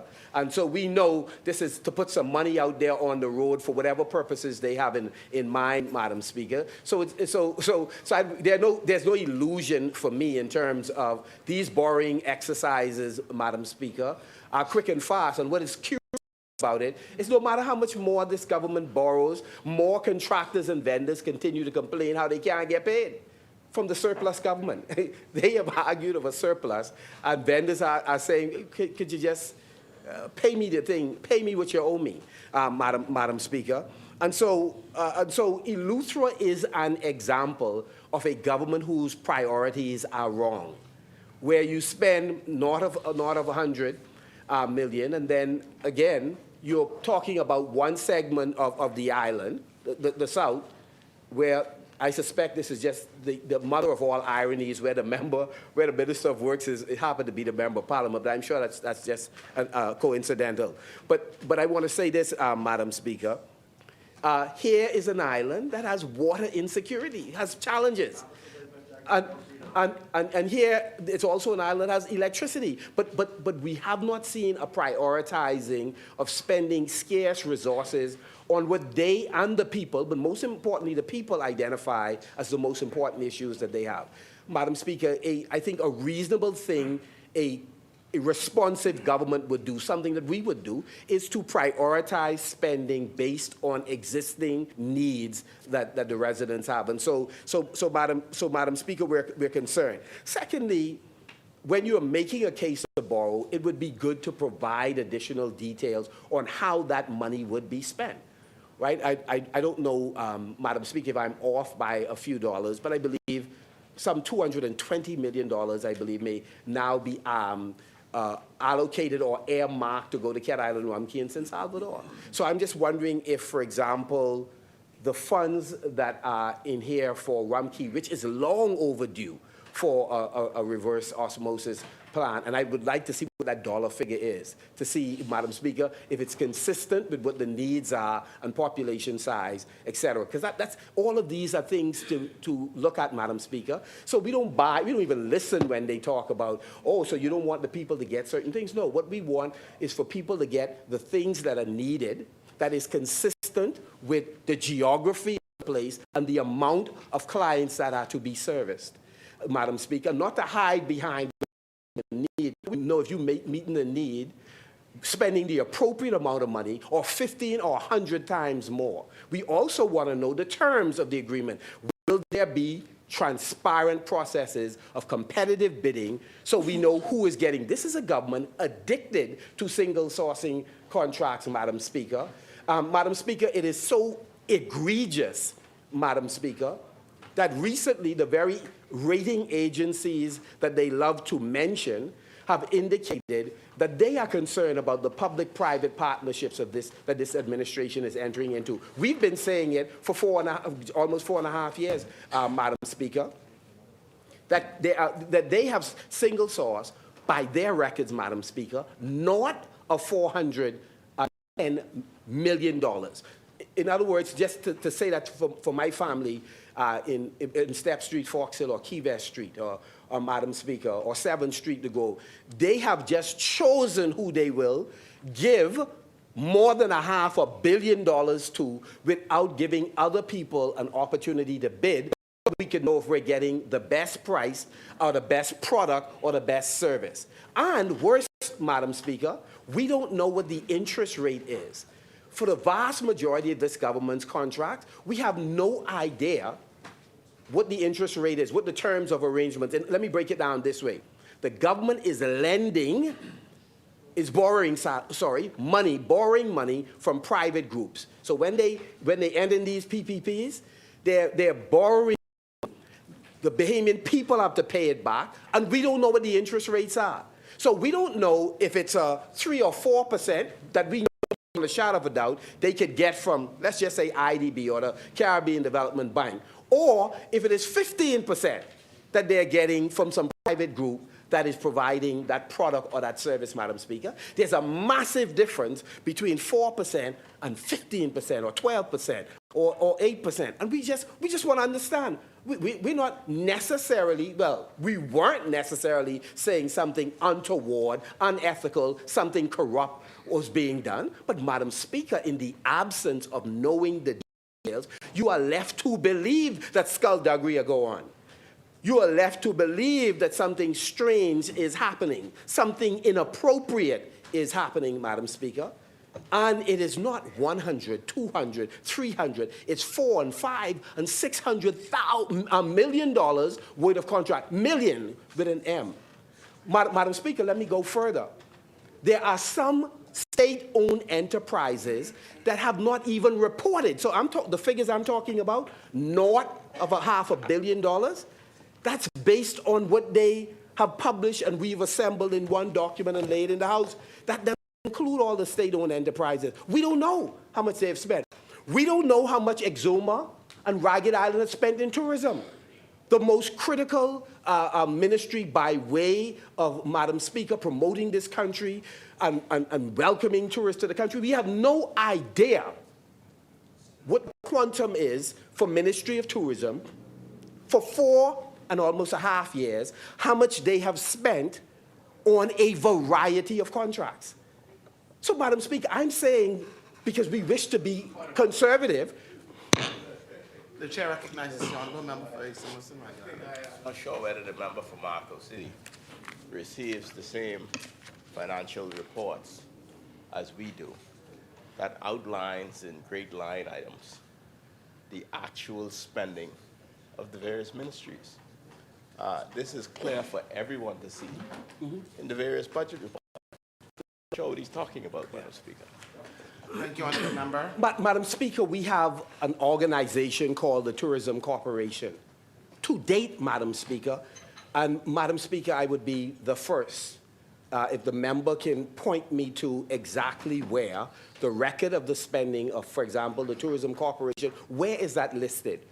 Also, what we would be interested in, if he's able to lay out, as the procurement law requires, the various contracts that have been issued and the requirement in that document, the procurement document, that you would report within a period of time that's outlined in the law all of the contracts that you've issued. That's what the law says, Madam Speaker. And let me go a little further, Madam Speaker. I would go further to say that we spoke to the head of procurement who verified everything that I'm saying. The first intervention by the member was that the Ministry of Tourism had not laid out its spending in 4 years. I suggested that I didn't know what he was talking about, Madam Speaker, but it's clear that he didn't know what he was talking about either. He's now changed his argument to the tourism. He's changed his argument now to the Tourism Development Corporation. He said the Tourism Corporation, I believe he's referring to the Tourism Development Corporation. Madam Speaker, we have nothing to hide. All of the details of everything to do with the Tourism Development Corporation will be fully laid out to this place in due course in the standard form of reporting. So the members' innuendos about not knowing where money is spent is absolute nonsense and mischievous, Madam Speaker. And he ought to discontinue this line. What? No, he's changing. Speaker, Madam Speaker, the member, the member has just said he will in due course. He doesn't define what due course is, right? The law defines what due course is. In due course, he will bring the Tourism Corporation information. What I'm also saying, Madam Speaker, is in the Ministry of Tourism as well. I don't care what document he points to where you see what the allocation is. There's a requirement to go to what is called competitive bidding. If you're giving contract to any agent, any agency. The chair recognizes the honourable member. Does not know of which he speaks, Madam Speaker. The tourism development, the Ministry of Tourism, by its very nature, because of its international dealings, because we have to respond quickly to changes in markets, we have special considerations as to how we go about certain matters. Anything that we are required to report under the law, under procurement laws, we have done so or will do so, Madam Speaker, in the general course of reporting. So I notice on each occasion, Madam Speaker, he continues to inch the goalposts. As I've said at the beginning, I have no idea what he's talking about, and neither does he. Thank you, honourable member. Madam Speaker, I stand on what I say. I've said it in the House and out of the House, that state-owned enterprises, as well as the Ministry of Tourism, Madam Speaker, and we've done it to multiple ministries with ministers in here, have not followed the procurement law as they ought to. I stand by that, both with respect to the Tourism Corporation and the Ministry of Tourism. And since the Minister, Madam Speaker, wishes unfortunately to be overly sensitive, which is really most unfortunate, Madam Speaker, because I'm talking about tourism. We're not concerned about him. He's a temporary occupant of that seat, Madam Speaker. This is the same minister with all of his sensitivity, Madam Speaker. He's the same minister who got up in the aftermath of the signing of the supposed sale of Grand Lucayan and blurted out that they have $120 million in the bank, Madam Speaker. Same person. The same person, Madam Speaker, who got up and said there's 120. He didn't say about in due course will be in the bank. He didn't say in the fullness of time will be in the bank, Madam Speaker. He said $120 million is in the bank, Madam Speaker. You imagine, Madam Speaker, you have $120 million in the bank, and the security worker who needed to bury their child could not do so in the way they wish because they didn't have the resources, had not been paid. Speak, Marco City. Had not been paid. Security officers, Madam Speaker, some of them make minimum wage in many cases, could not be paid. I mean, who would have a heart to have $120 million in the bank? Or a partner who they can exert influence on, cause them to pay, and you don't pay people who are making minimum wage. Or $300 or $400, and who are crying week after week to be paid. People who don't have insurance while we are in here and we have insurance, Madam Speaker. So I'm just saying, Madam Speaker, so if you're concerned about people, and if you are so wise in the management of the people's funds, then why haven't you been paying the people on time? So, Madam Speaker, as we look at this resolution, Madam Speaker, it is important for us, Madam Speaker, to insist that the government release the terms, Madam Speaker, of the resolution. What are the interest rates, fees, grace period, maturity and repayment of the schedule? What exactly is this $29.9 million delivered for on each of the respective islands identified?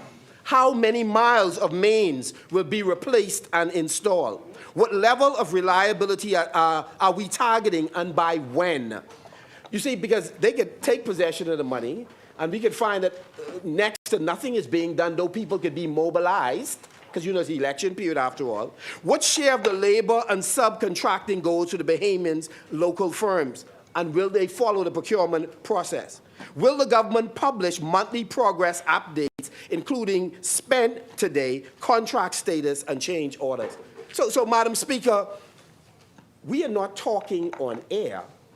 Because we know the pattern of behavior of this administration, we raise these questions to let them know that people are watching, but more importantly, poor people are hurting because of their negligence and their misuse of public funds, Madam Speaker.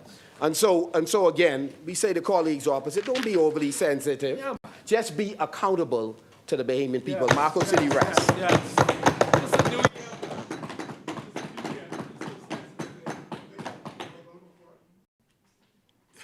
Thank you, Honourable Member Asmini.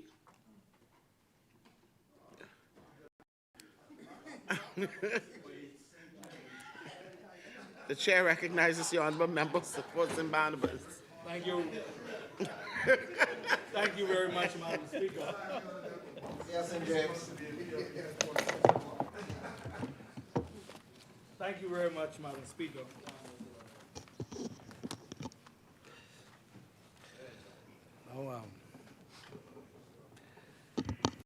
It's customary, Madam Speaker, at the end of every year, Bahamians across the length and breadth of the Commonwealth of the Bahamas commit themselves to some New Year's resolution. And on this side, we were hoping that the member for Exuma would be resolute in not being so sensitive, but it seems as though he came into the new year with that challenge, Madam Speaker. Continue to be so sensitive, Madam Speaker. And so, Madam Speaker, I rise on behalf of the great people of St. Barnabas, Madam Speaker. Grateful that this is a new year. I continue to honor and thank them for their continued support, particularly, he got beat, remember? Continued support, Madam Speaker, for the people, from the people of Coconut Grove, Big Pond, Black Village, Rockcusher, and the Oakesfield community, Madam Speaker. Madam Speaker, it's good to be a citizen of the Commonwealth of the Bahamas, Madam Speaker. And I always say, Madam Speaker, I got one passport, you know, Madam Speaker, one country. This is all I have, Madam Speaker. And I'm grateful to be a citizen of the greatest country in the world, Madam Speaker. I thank Almighty God. I thank Almighty God, Madam Speaker, for allowing me to be here and to come into 2026. Before I get into my contribution, Madam Speaker, in terms of this particular resolution, I just wish to deal with a few matters, Madam Speaker. And thank you very much, Madam Speaker, that you've been so gracious as we've come into 2026. Madam Speaker. Madam Speaker, I wish to extend with the member for Marcus City and the entire caucus and the entire Free National Movement, extend our condolences to the matriarch, Mrs. Nixon, and to the entire family for their loss, Madam Speaker. One of the esteemed honors that I continue to have, along with the member for Fox, is sitting on the national, nothing controversial, he was sitting on the National Honors Committee, Madam Speaker. And besides the overall honor of being able to be a part in deliberating and discussing these great Bahamians from near and far who should be receiving these national honors, it also has been a learning experience, learning about so many Bahamians who don't live in New Providence but live throughout our family of islands, who have been instrumental in building the islands of the Commonwealth of the Bahamas from the north and to the south. And so now you are able, through your work and your diligence, though you may live in Nagua, wherever you may be on a small key in the Commonwealth of the Bahamas, the committee is doing its endeavor best to make sure that your service, whether it be on a national level or even on a localized level in a particular settlement, that you should be recognized, Madam Speaker. And Mrs. Ivan Nixon was one of those persons. And so we extend our condolences to her family, Madam Speaker. Madam Speaker, I do wish to thank members of this House, including yourself. I want to thank the Free National Movement, and of course the Progressive Liberal Party has done so, and will do so in a formal way this evening. Do so in a formal way this evening on the passing of my stepfather, who has been in my life from I was 7. Madam Speaker. He resides in the constituency of Seabreeze, as the member for Seabreeze knows very, very well. And Madam Speaker, you know, besides having one father, it's good to have two. And H.L. Roll, Madam Speaker, he was not my biological father, Madam Speaker. But when he came into my life in 83, I was in primary school. He was in charge of the Force Garage, former police officer. 440 was his number. He had the gas station on Shirley Street, so many police officers, who would have been on the force, and even up to the time when he would have moved on into some other business interests, could remember the gas station there on Shirley Street, Madam Speaker. And one of the things that I must publicly thank my stepfather for, and my father, is that there was no issues between my father and stepfather. Actually, my father would always say, H.L., you know, when You know, he used to call me Heads because he said, you know, I had a big head. That was his nickname for me. He said, I grew into my head, but he said, he said, my father would say, you know, HL, you know, if Heads get on hand, you should spank him. And I thought that was so important that my father said to my stepfather, listen, this a young man to be after rare and nurture. And so whatever you got to put on him to make sure he stay in line, he did that, Madam Speaker. So many lessons about being a man and being decent, Madam Speaker, right? And work ethic, because up to his death, he was still a man that got up 5 o'clock every morning from being on the police force to his death, and he would have celebrated his 77th birthday on the 18th of this month. And some of the greatest lessons in life I learned from him, the commerce of relationships, business. He had a gas station on Shirley Street, as a lot of the police officers would know, and everybody, people from all walks of life.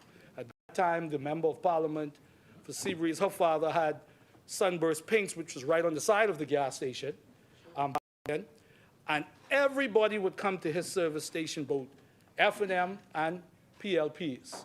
And you know, one of the things, and everybody knows, particularly the members opposite, he was a stalwart councillor of the PLP, and he loved his party. That's the only thing we disagreed on. But he was always encouraging, both in the lead up to me running in frontline politics and even during, up to his death, Madam Speaker. I'm grateful for what he has done into my life from primary school and my collegiate years, and now into frontline politics, a wise man, and I'm grateful for having had the opportunity to come into his life, and he come into my life, Madam Speaker.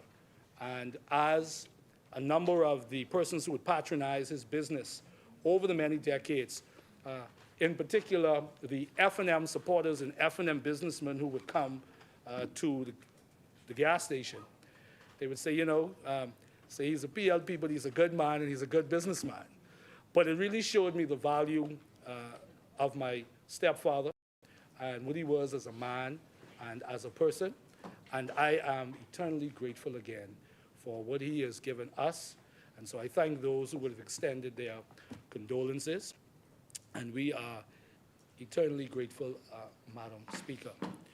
So, Madam Speaker, you know, it's 2026, Madam Speaker. It's 2026, and we ought not be sensitive, Madam Speaker. We ought not be sensitive, too sensitive, Madam Speaker. You know, we've come here and ask some questions. The member for Marcos City asked us some legitimate questions of the member for, you know, Exuma and Ragged Island, and we hope that he could get past the sensitivity and answer it, you know, with the veracity, right, and the aggressiveness at which the government has made promises, including himself, right? We're still waiting on the hotel. Right? Still waiting on the hotel, Madam Speaker, $120 million. 120. And he said it was in the bank, Madam Speaker. We are still waiting on that. The people of Grand Bahama in particular are still waiting on that. They're still waiting on the airport terminal, member for Exuma. Still waiting on the terminal that you said, Honorable Member, that would be finished by 2025. It's now 2026, and the terminal is nowhere in sight, Madam Speaker. So we're waiting to hear from the member for Exuma on these particular issues, Madam Speaker. Also, Madam Speaker, it would be remiss of me, Madam Speaker, and I just talked about my stepfather, who was a member of the Royal Bahamas Police Force. This issue of insurance for the members of the Royal Bahamas Police Force, Madam Speaker, it continues to be the height of disrespect and disgraceful, Madam Speaker, that the government has put members of the Royal Bahamas Police Force and their dependents in such jeopardy, Madam Speaker.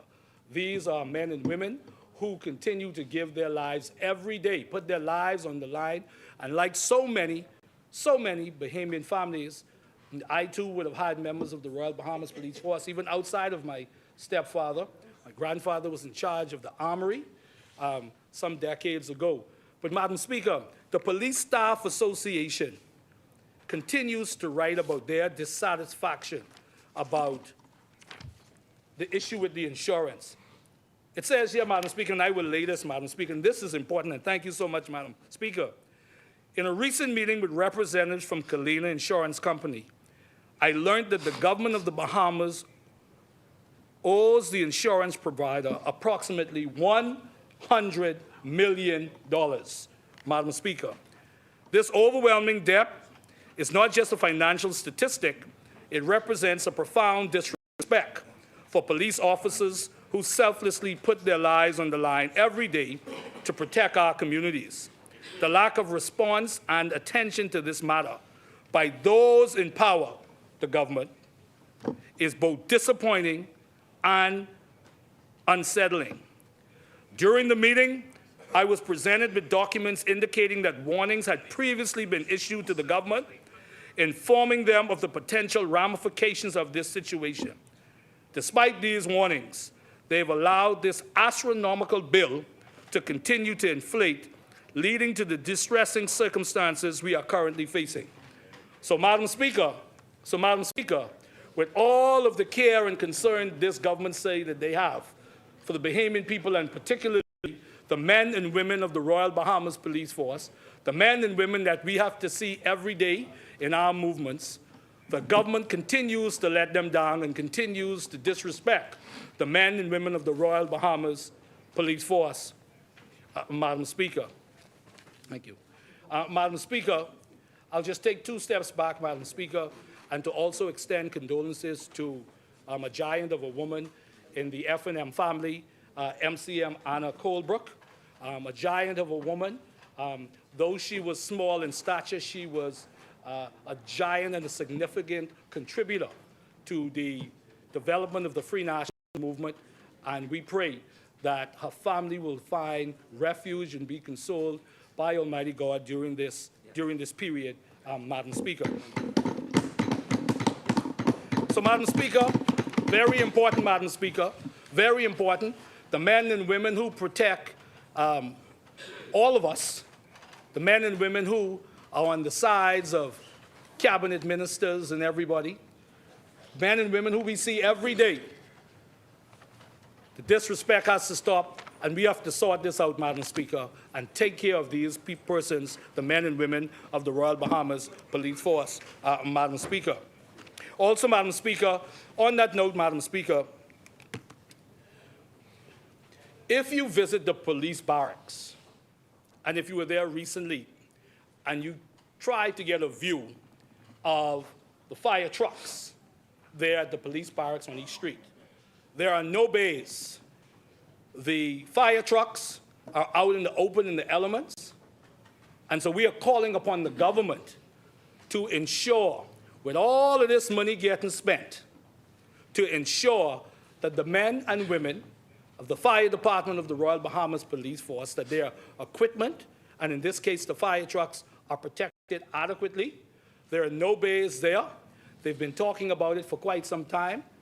In speaking with them, they've spoken about the fact that being right there on East Street, that the seawater gets there onto the fire trucks, and the obviously excessive heat. So again, we call upon the Minister of National Security, who's not here today, or whoever is sitting in his stead. We call upon him to please bring attention to that, Madam Speaker. Madam Speaker, I turn now, Madam Speaker, to this resolution, Madam Speaker. The resolution to borrow some $30 million for water and sewage, and for what it says here, extension, rehabilitation of water supply systems to climate resilient design standards, comprising the installation and commissioning of potable water mains on Abaco, North Andrews, Crooked Island, Eleuthera, Rum Cay, and New Providence. This government has made numerous promises to the people of the Commonwealth of the Bahamas. They promised to be seriously committed to the development of our family of islands in infrastructure and in every aspect, Madam Speaker. Madam Speaker, I'll also table this Thursday, October 23rd, 2025. Crooked Island residents without electricity and water for nearly a week. Nearly a week. It is unacceptable, unacceptable, unacceptable. And as my mama will put it, a downright disgrace that in the Commonwealth of the Bahamas, residents have had to go without water and electricity for a week, and in some cases, more. And so there's no excuse, no excuse, no excuse in the Commonwealth of the Bahamas for residents to go without water and electricity for out a week, and then inconsistent water supply and electricity supply. Basic necessities, Madam Speaker.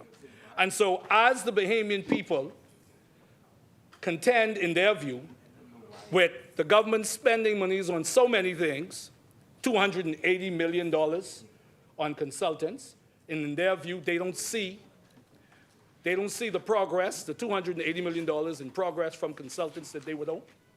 So as we talk about coming here today to discuss a resolution for $30 million, there are so many issues, though, in our view, we understand the need for the $30 million, but it also begs the question about the government and their focus on other issues, Madam Speaker. 1 week without electricity and water. So, Madam Speaker, no, you say why. No, you say why.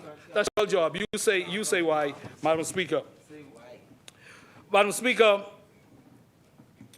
the Free National Movement has shown its commitment to issues in terms of water and sewage. The member for Marco City talked about it at length, the various things that were done under the Free National Movement in the Family Islands, access to new plants, leak reduction initiatives, and new technology. Right. Many of the projects and initiatives, as has been the case in many other areas in government, that this government has continued to promote, to boast about. They are standing on the work that we would have done as a government, Madam Speaker. And so today, Madam Speaker, as we discuss this resolution, and the member for Marco City, the member for St. Anne's talked about it, and I know the member for Long Island will talk about it. The question is, what will the Bahamian people and the people get, Bahamian people in these respective islands, what are they getting? We see some general things thrown out there, you know, the how, the when, and how will this look and feel, and how will Bahamians benefit, those persons in terms of Bahamian companies, who will benefit for this amount of money that the government is asking for today? Because the Bahamian people have come to appreciate, as was shown in the exchange between the member for Exuma and the member for Marco City. The member for Exuma and this government, they are promises. They are promises, Madam Speaker, but yet they don't deliver on many of the commitments that they've made to the Bahamian people. And this is what they do. They talk plenty that this is going to be done, and they have the ribbon cutting, and they have their shovels and their scissors, and they cut them, and they dig in the ground, but yet you don't see the results. The people of Grand Bahama, Exuma, are waiting on the hotel, The member for Golden Isles, listen to the member for Golden Isles. I listened to the member for Golden Isles. The member for Golden Isles used some interesting words. You know, he used neglect. And I think that the honorable member were talking about the government fixing neglect. But we recall that this was the same member who talked about the government neglecting Golden Isles. And so, you know, it's very peculiar to hear this government talk about neglect when this government has been at the forefront of neglecting many of the things that they have promised the Bahamian people. they would fulfill. Where's the hotel? What's going on with the airport? As the former president of the Grand Bahama Chamber of Commerce said, what the heck is going on with the airport? His words. What the heck is going on with the airport? Madam Speaker.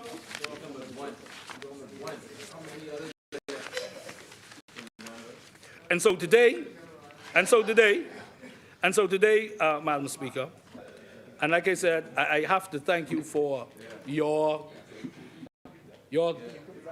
graciousness in allowing us to deal with these very important issues that connect to this resolution, but the issues that are affecting the Bahamian people. This government has had its foot on the neck of the Bahamian people. And you know, Marco City talked about it, and I want to talk about it very briefly as I prepare to take my seat.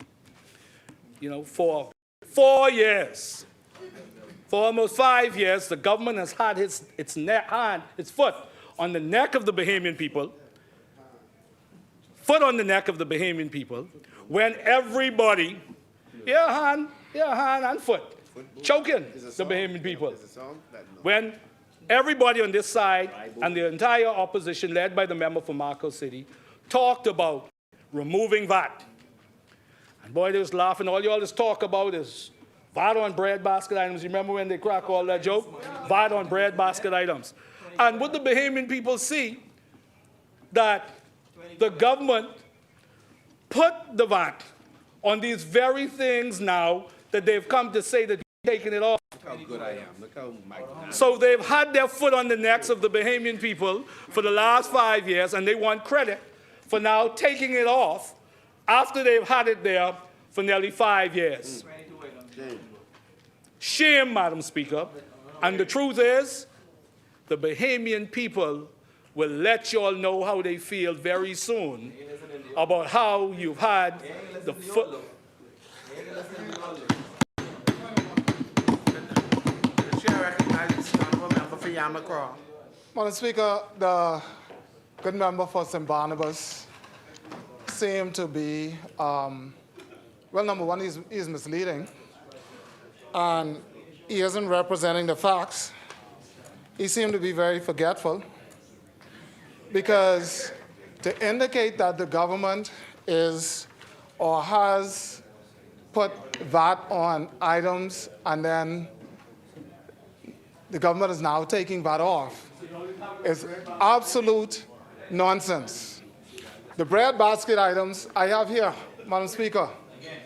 Again, we have presented, when we reduced VAT to 5%, we have presented a whole book, a booklet of items that had VAT on them, that we reduced the VAT from first 12 to 10, then to 5, and now we're taking them off. The misleading statements by the entire opposition who's spoken on this already is, the evidence is here. Because I don't see no list of items that was explained in abundance here. This is baby cereal, baby food, baby formula. That's one group of foods, right?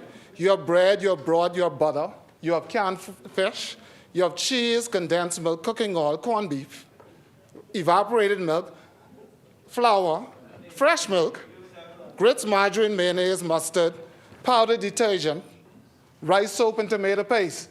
Full stop.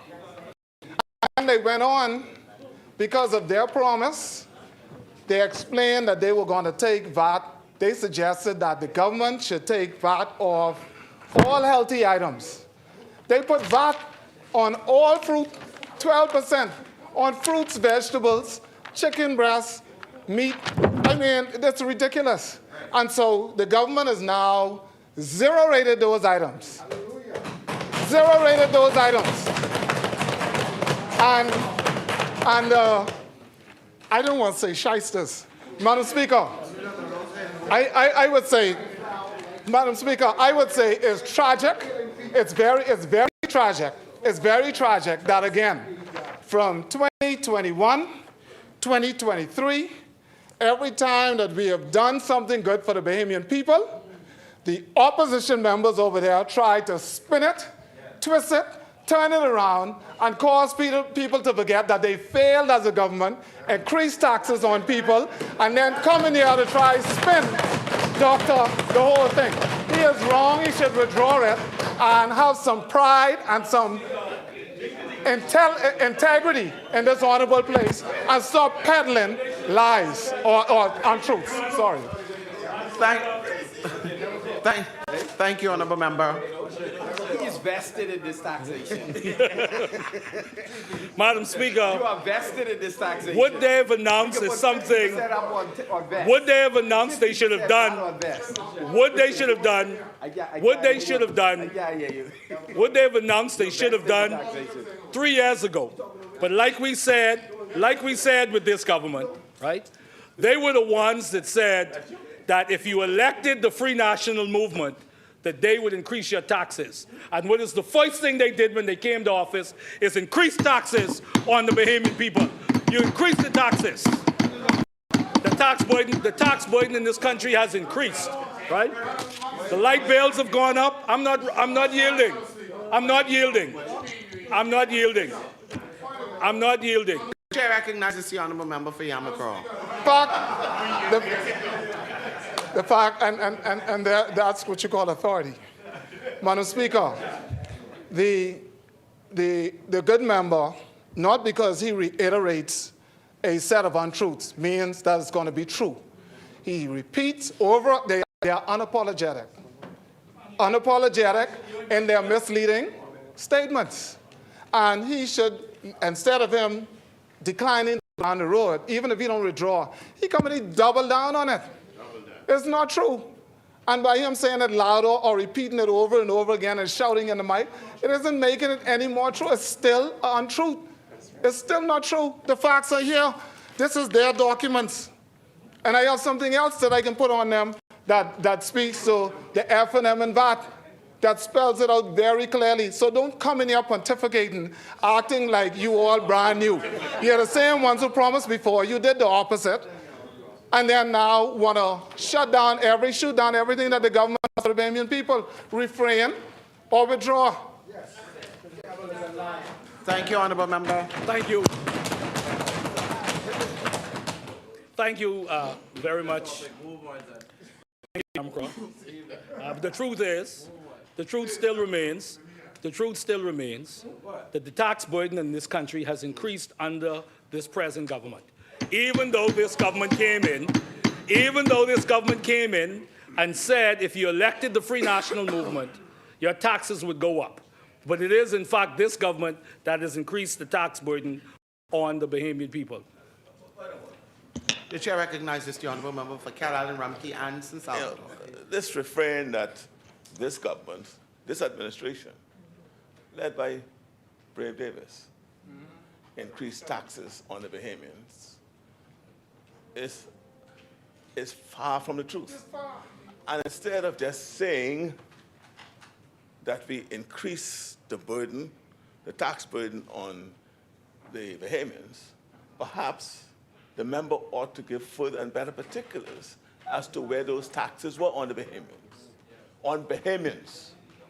Right, Madam Speaker? What we did is we relieved the Bahamians of taxes. We said that in our blueprint for change, that we would relieve them from taxes. And that's what we did. Right? But we had to be responsible in doing it. We met this country in a crisis. Yeah. Relief cannot come to further add burden to our people. So we had to be responsible in how we approached it. So what we did, we immediately, in coming to office, reduced the VAT from the 12%, which was a 60% burden placed on the Bahamian people by the F&M government within 2 years of them coming into office. That's what they did.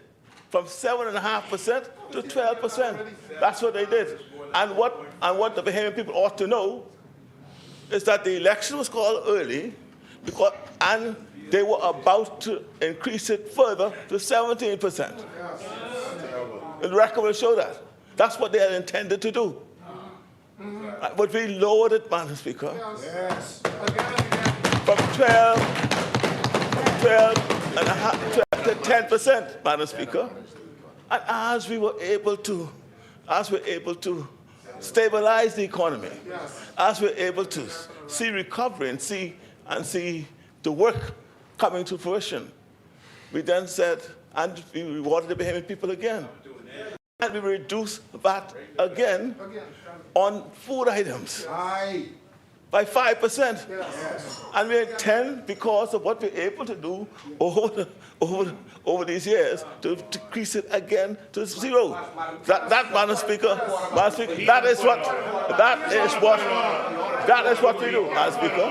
I want instead of saying that we had our foot on the neck of the Bahamian people, remove their neck. We remove their knees off the Bahamian people.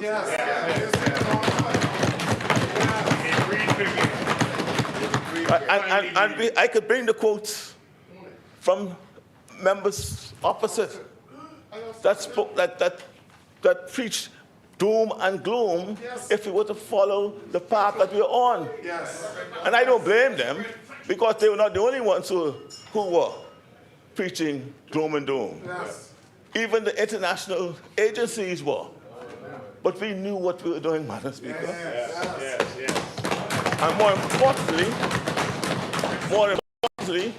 importantly, we took the chance on the Bahamian people because we believe in them. All right? And they came through for us. And that's why we're able to be where we are today. And that's why we're able to really give them the relief that we're giving. Madam Speaker, they could talk, they could shout, they could talk. The only thing they say we did, say we put tax on bread basket items. Well, let me just say this. Yes, VAT was put back on bread basket items. But what we say, the net results of that still was a savings to the Bahamian people. Because when you look at the items, which were just named by the member for Yamakro, when you look at those named items, how many, when you go into the grocery store and you look in that trolley, how many of those items you find in that trolley? How many of the other items that weren't there, right? And so, Madam Speaker, that's where the savings was. So the net savings on the Bahamian people was less burden on them. And now, ain't no burden when it comes down to the food.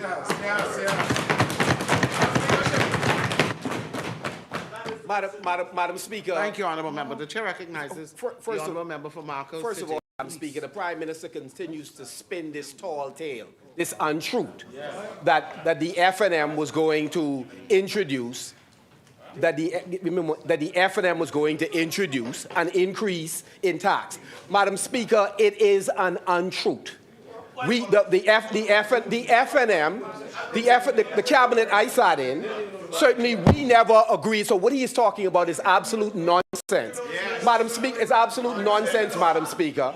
So, absolute nonsense. The second issue,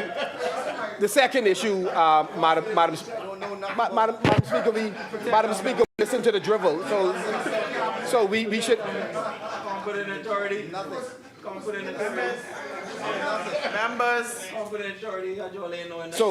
So, Madam Speaker, that is the first thing. The second thing, Madam Speaker, apart from the untruth about us going to increase tax, is that, Madam Speaker, I don't believe the Prime Minister fully knows what those of us who represent constituencies and have people who rely on some of those same items he said are not in the trolley, that they do in fact purchase them. And this government has never brought any figures to show the net result of the tax choices that they've made. He ought to do that exercise. He ought to do that exercise. But here's the point, Madam Speaker. The Prime Minister continues to talk about coming into government and finding an economy in crisis, Madam Speaker. when this administration came to power, Madam Speaker, the economy was already open. In fact, Madam Speaker, let me finish.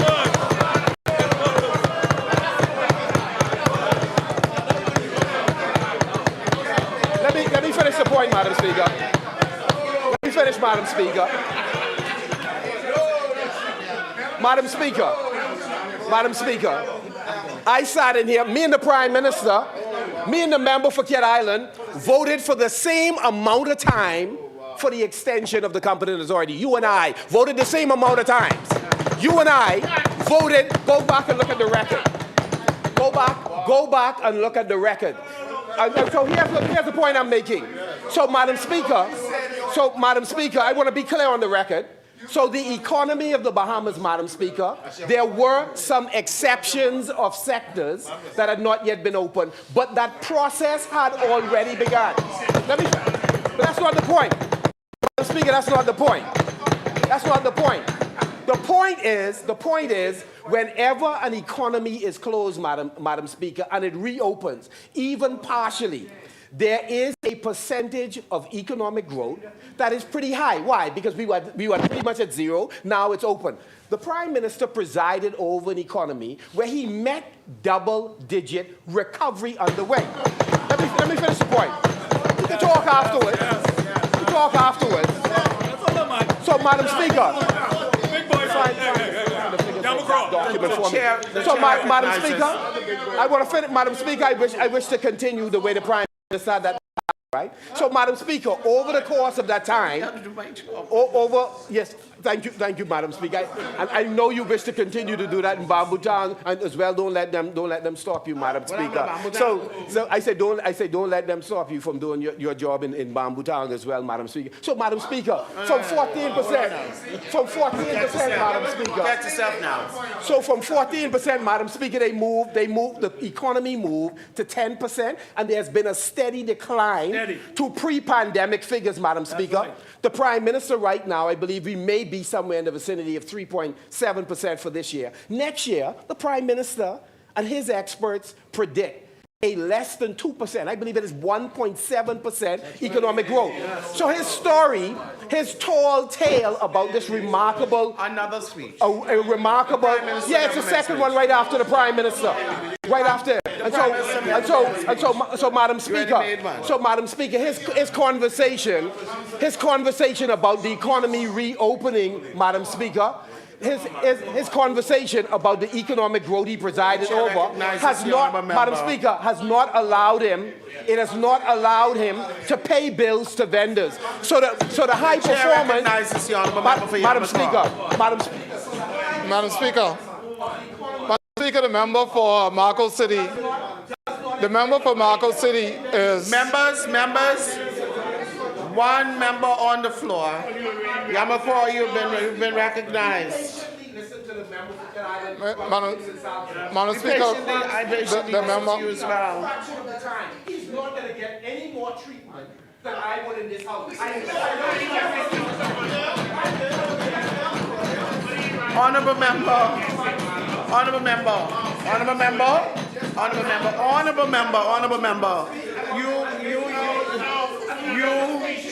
You have given half an hour speech. You've been on your feet. So how is that unfair to you? The chair recognizes the honorable member for Yamakor. Thank you, Madam Speaker. Who's on a point of order. On a speech. But Madam Speaker didn't recognize you. Marco City, come on, man. Madam Speaker. Okay. So you are not. There's no rules when it comes to you. There's no rules when it comes to you, Marco City. You don't recognize the rules.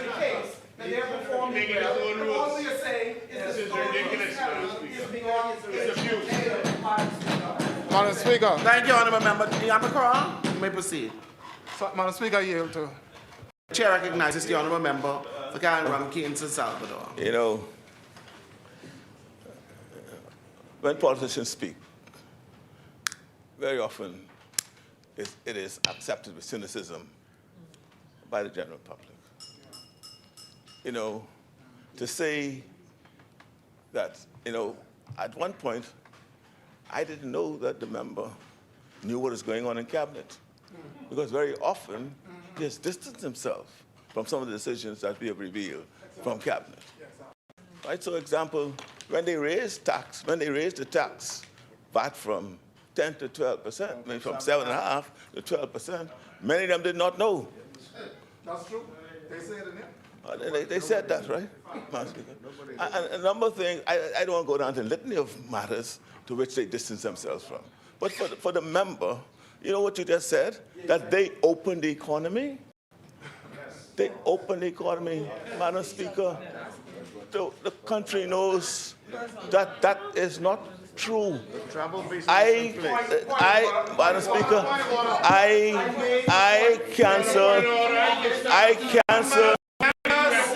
Members, He wasn't recognized, Madam the Speaker. economy had begun to reopen. That's the didn't correct name. recognize. So quote me correctly. So yes.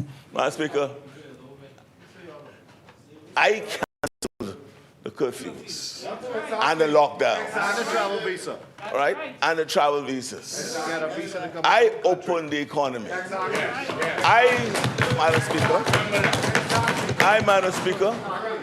Madam Speaker, to aid that opening and to ensure that, and putting trust in our Bahamian people, we provided free testing and free masks. Right? So that our citizens could protect themselves, know where their health might be on any given day, and also to give assurance to our traveling visitors that we are a safe country to come to. We did that. Right? And Madam Speaker, it is after the opening of the economy that the country starts. I mean, it's axiomatic. But, Madam Speaker, the member has demonstrating that he's becoming more and more a stranger to the truth. Thank you, honorable members. Senator Barnabas, you may proceed.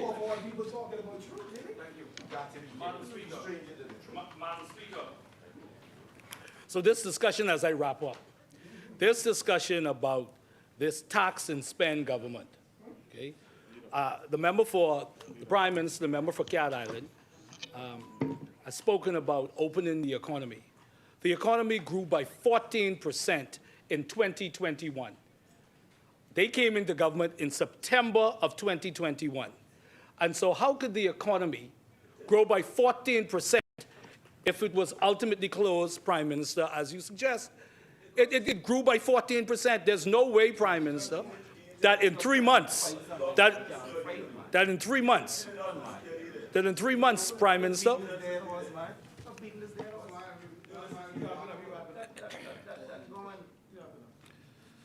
also, as I close, Madam Speaker, the member for Cat Island, Rumkey and St. Saul's was Prime Minister, said to mention taxes. There was a tourism levy. Whether it's a levy, there was a tourism levy. There was one, hold on, there was one. Departure taxes have increased for Bahamians under this government. Departure taxes. I'm not talking about the cruise one. I am talking about the departure tax. So whether you call it a levy, a tax, it's a tax. And the boating industry. They've killed the boating industry, and now the government wants to say that they got to do something to save it. They killed the boating industry. This government killed the boating industry. Absolutely. Killed the boating industry, Madam Speaker. Remember those words. The boating industry, Madam Speaker. So, Madam Speaker, also, Prime Minister, member for Cat Island, Rumkey, and San Salvador. Last night, the Bahamian people heard in your national address about some of the issues why the government and the economy is not performing as the government would wish.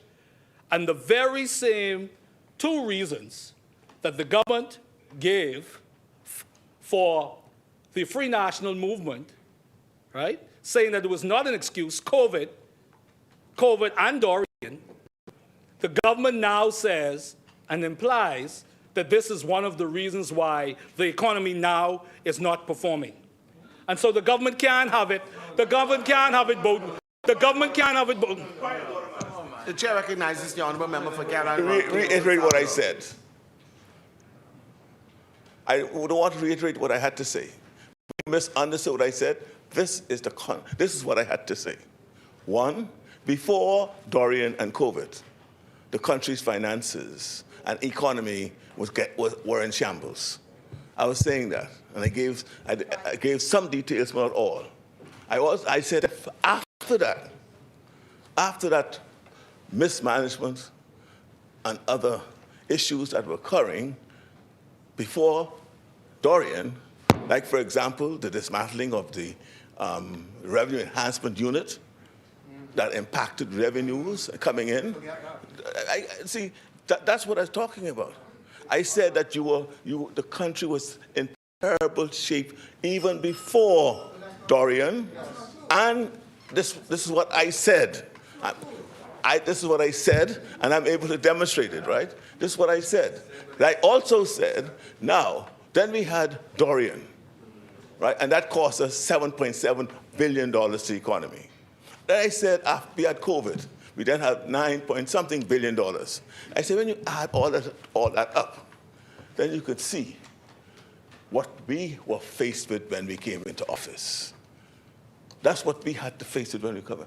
I didn't use an excuse. I was saying the state that I found the country's economy. One, before Dorian, the mishandling and the mismanagement. And that the country was then on a fiscal cliff. It was exacerbated by Dorian and COVID. And then I gave the numbers that the independent bodies, IDB, said those losses cost us. That's what I inherited. I was pointing out what I inherited. And I also pointed out, right? And you don't have to ask me. You don't have to give your opinion, you know. You just need to go and look at what the IMF has to say about what we did, a remarkable recovery. Thank you, honourable member. Madam Speaker, I just want to cite two things. If you look at, Madam Speaker, at the Bahamas GDP growth trends, 2021, Madam Speaker, in November of 2021, our economic growth at that point was 14.2%. 2022, 10.8%, the same agencies you're referring to. And so, Madam Speaker, in 2000, their report, same report, we can cite, we can lay the document. So the point is that while the state of emergency ended, Madam Speaker, in November of 2021 under the Davis administration. Let me finish. Let me finish. In September 21st. Right. So I'm saying, Madam Speaker, that there was economic activity returning to the Commonwealth of the Bahamas. Nobody can rob the timing. So yes, under your administration, in a wholesale way, the economy had an opportunity to rob. But the economy was already showing economic activity, and that is the point we are making. The second point we are making, Madam Speaker, is that again, the Prime Minister gives this false narrative, is that we were on the brink, Madam Speaker, let me use a synonym, of collapse under the Free National Movement. Even though, when you look at the deficit figures, I want to refer the article so that the Prime Minister can get his team to look at it, that we had a lower deficit the pre-pandemic, Madam Speaker, and Dorian, than what the Prime Minister is presently boasting. So, Madam Speaker, if I refer you to a Tribune article, Madam Speaker, and I'm prepared to lay it, by Notario McKinsey, Turnquest proclaims the lowest deficit level in a decade. All we're saying is we are prepared to give the government credit for what they do. What we do not want is for the Prime Minister to continue to tell this false story. This is his false story. His false story is that despite Dorian and COVID, even before they came about, the Bahamas was on its way to hell in a handbasket. That's the story he wishes to extend to the Bahamas and the world. And it is not true. The Bahamas, while we don't boast about the level of economic growth, which incidentally, Madam Speaker, is the same level of economic growth he is now experiencing and will experience next year, the 1.7 or less than 2%. So he blamed us. He said, listen, you all keep talking about Dorian and COVID. Dorian and COVID wasn't the real issue. It was your management. Now that he's in the chair and his management is showing similar economic growth as we did before Dorian and before COVID, he is now using Dorian and COVID. And that's what the deputy is actually saying. That is what the member for St. Barnabas is saying. You can't conveniently refer to the impact of Dorian and COVID on your government's performance or on the impact on the economy when you did not permit us to say that there was a $7 billion hit on the Bahamian economy when we were in government. That's the point that we are making. So that narrative that he's selling now, we're not buying it. We don't want excuses. We want accountability now that you're in the chair. Thank you. How much more time do I have? 4 minutes. Right. Just for the sake of members opposite who doesn't seem to know that they were taxing the Bahamian people. Member for Exuma, I'm going to let Prime Minister, I'm going to let your members appreciate this through this article. It says, Prime Minister spokesman defends $2 tourism expansion. And it says here, the Prime Minister's spokesman last night said that the $2 levy all Bahamian travelers must now pay will be used to finance further development of this nation's tourism product for the benefit of all. This is a separate fee that everyone will pay, whether you are a visitor or resident or Bahamian. So for members opposite, so the point is, for members opposite who said that taxes were not increased on the Bahamian people, it was. It was. Oh, it may not be a big deal to you, Yamacraw, but it was. It was. $2. So taxes were increased. Taxes were increased, Madam Speaker. Madam Speaker, as I take my seat, the truth is, in the real economy that the Bahamian people are facing, there are thousands of Bahamians, thousands, including members of the Progressive Liberal Party, contractors who can't get paid, Madam Speaker. They continue to talk about if the economy is so good, why can't we get paid on time, Madam Speaker? And so as this government continues to boast that all is well, and as the member for Marco City talking about the surpluses, it's not being felt in the lives of the Bahamian people throughout the length and breadth of the Commonwealth of the Bahamas. And just for the record, VAT is the PLP's baby. In 2015, the Progressive Liberal Party implemented VAT, and they put VAT on breadbasket items. In 2018, it was the Free National Movement that took VAT off breadbasket items, and it was this government in 2022 that put a tax, Madam Speaker, that put a tax on those breadbasket items. Madam Speaker, as I take my seat, I want to just say something very briefly on majority rule. Madam Speaker, as the member for Marco City talked about, that the interventions, the sermon by Bishop Leach Boyd and Pastor Mario Moxie, Madam Speaker, was on point about, yes, the importance of majority rule to our country and what it means for us as a Bahamian people. But I do, Madam Speaker, along with that, wish to tip my hat, our hats, to those brave men that started the Free National Movement, Madam Speaker, because I think it's one thing that tends to get overlooked, that a nation that does not have dissent, a democracy that does not have dissent, is dictatorship. And those 8 brave men who started the Free National Movement knew that for democracy to thrive, that you need dissent. Thank you very much, Madam Speaker.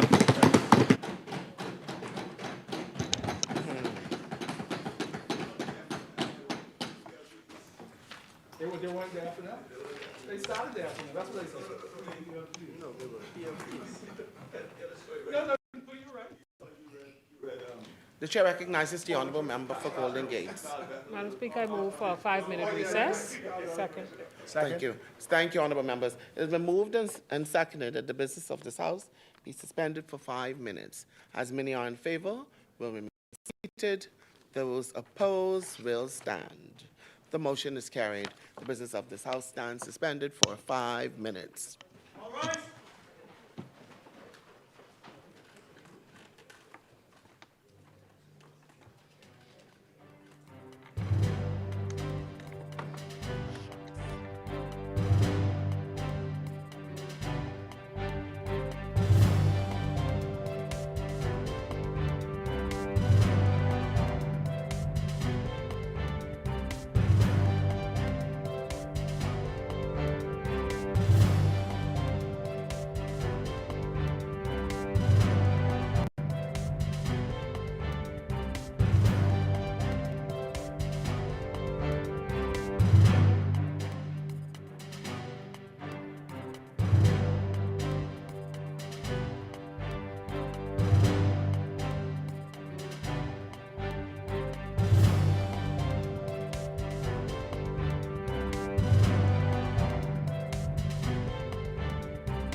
Honorable members, at the suspension, we were debating the water and sewer pouring resolution. I presume that we are now ready.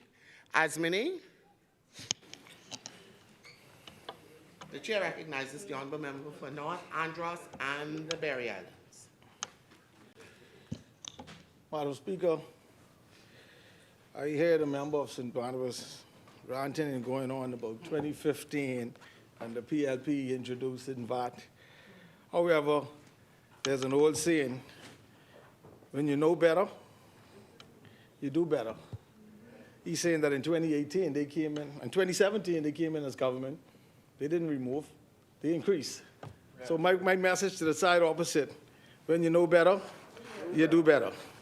So, Madam Speaker, I rise on behalf of the great, hard-working and resilient people of North Andros and the Berry Islands. First and foremost, Madam Speaker, I thank the Almighty God who has kept us through life's troubles and snares and continues to guide and protect us each and every day. To Jordan Clark, Nabi prayers are with you for your speedy recovery. Madam Speaker, I wanted to acknowledge my mother, Lenora Brennan in Mangrove Key, who is tuned in at this very moment. My A1 from day one. To my sons, Caden, Carter, Kimea, and Cameron. Daddy loves you all, and thank you for loaning me to serve the best country in the world, the country called the Bahamas.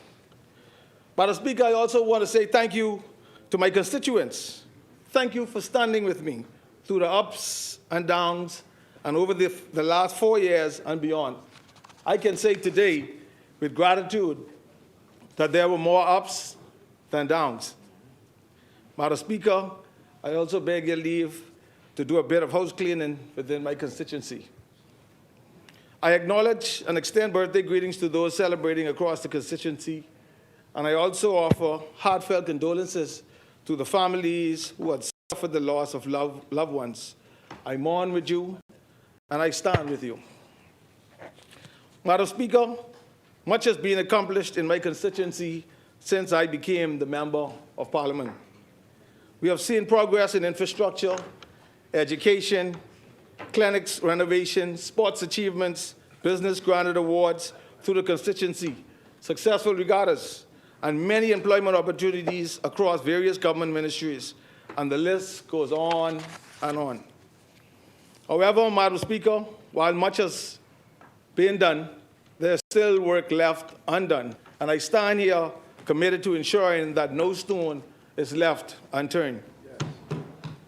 This Davis-led administration is heading in the right direction as we move forward in 2026. Madam Speaker, I would like also to highlight 23 years. Building youth is better than mending men, the Boys Conference, an important initiative aimed at young men who are eager to better themselves.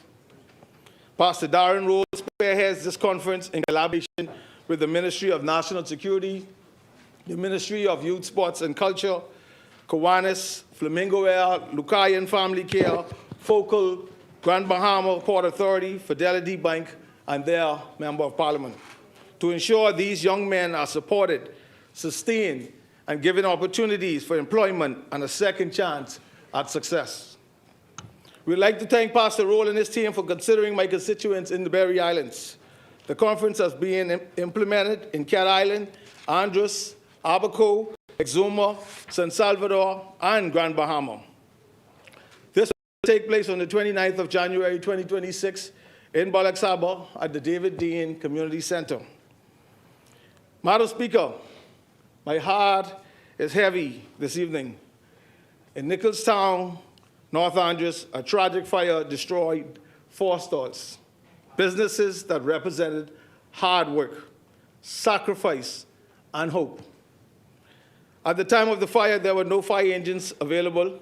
However, a donated water container was accessible and was used to help mitigate the blaze. I feel the pain of those affected deeply.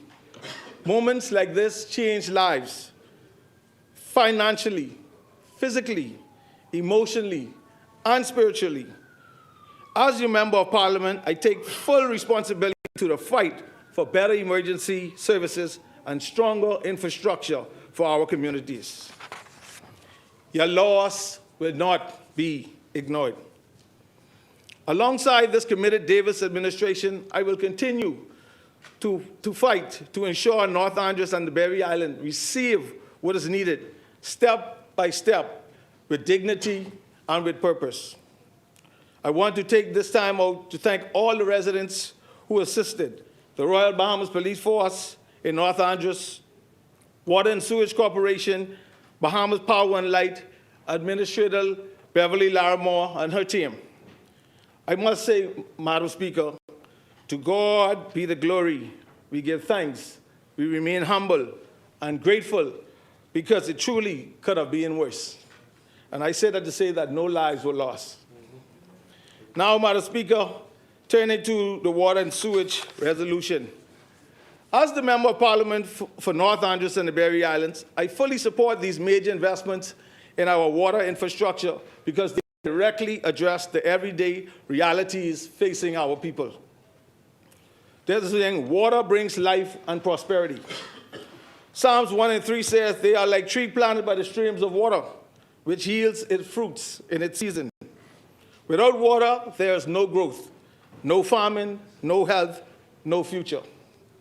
Scripture reminds us that water is life. God never intended his people to thirst or struggle for such a basic necessity. When we provide water, we are providing health, dignity, and opportunity. In North Andros, the expansion and the rehabilitation of water mains will improve reliability for homes, businesses, schools, and healthcare facilities. These upgrades are designed to modern climate-resilient standards, helping to protect our communities from storms, droughts, and long-term effects of climate change. Reliable water is essential to public health, economic opportunity, and sustainable development. In the Berry Islands, particularly Great Harbor Key, the need to revamp and properly maintain the water system is long overdue. Aging infrastructure, water loss, and inconsistent service has placed unnecessary strain on residents and businesses. These national investments provide a real opportunity to modernize the system, reduce leaks, and ensure dependable water service year-round. Just as important as upgrades is ongoing maintenance, because without maintenance, even the best systems will fail. Across the Family Islands, these projects ensure that the island communities are no longer left behind. Improved water infrastructure strengthens local economies, supports tourism and small businesses, and improves the overall quality of life for our people. At the national level, this represents one of the most significant investments ever made in the water sector through partnerships with the Caribbean Development Bank, the Inter-American Development Bank, and climate-focused partners. The Bahamas is strengthening the Water and Sewage Corporation, reducing system losses, and build a more resilient and sustainable water future. Madam Speaker, this is more than pipes and infrastructure. It is about fairness, dignity, and reliability. The people of North Andros and the Great Harbor Key deserve safe, dependable water, and I will continue to advocate for upgrade, the maintenance, and accountability needed to deliver on that promise. Madam Speaker, NABI supports this resolution. Thank you, Honourable Member Asmini. The Chair recognizes the Honourable Member for Long Island. Thank you, Madam Speaker. Rashad.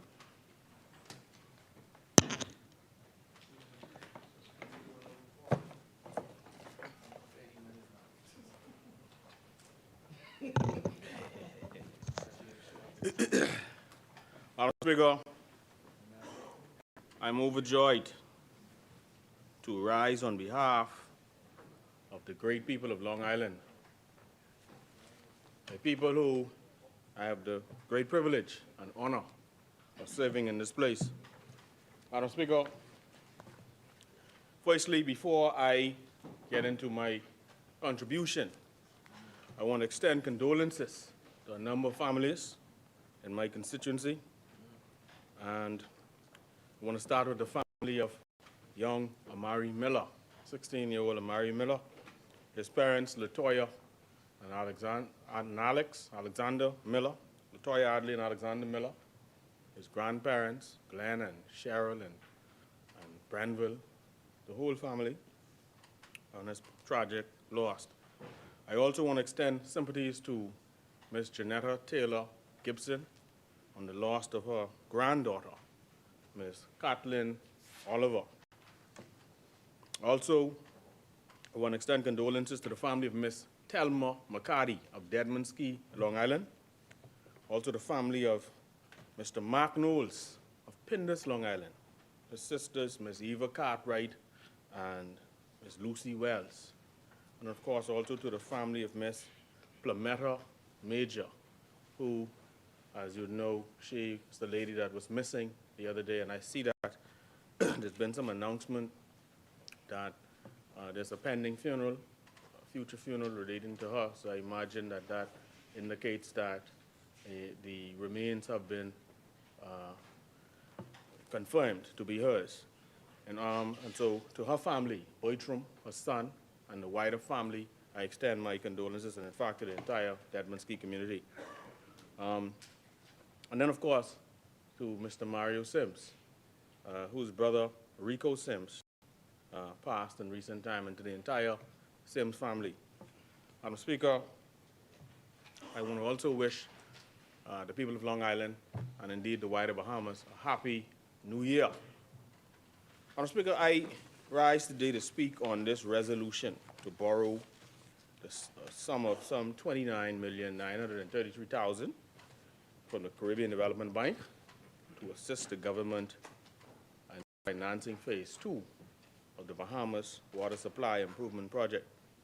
Now, I want to be frank, I support the resolution in principle. However, I do query the islands, because I note that it's talking about installing and commissioning potable water mains in Abaco, North Andros, Crooked Island, Eleuthera, Rumkey, and New Providence, right?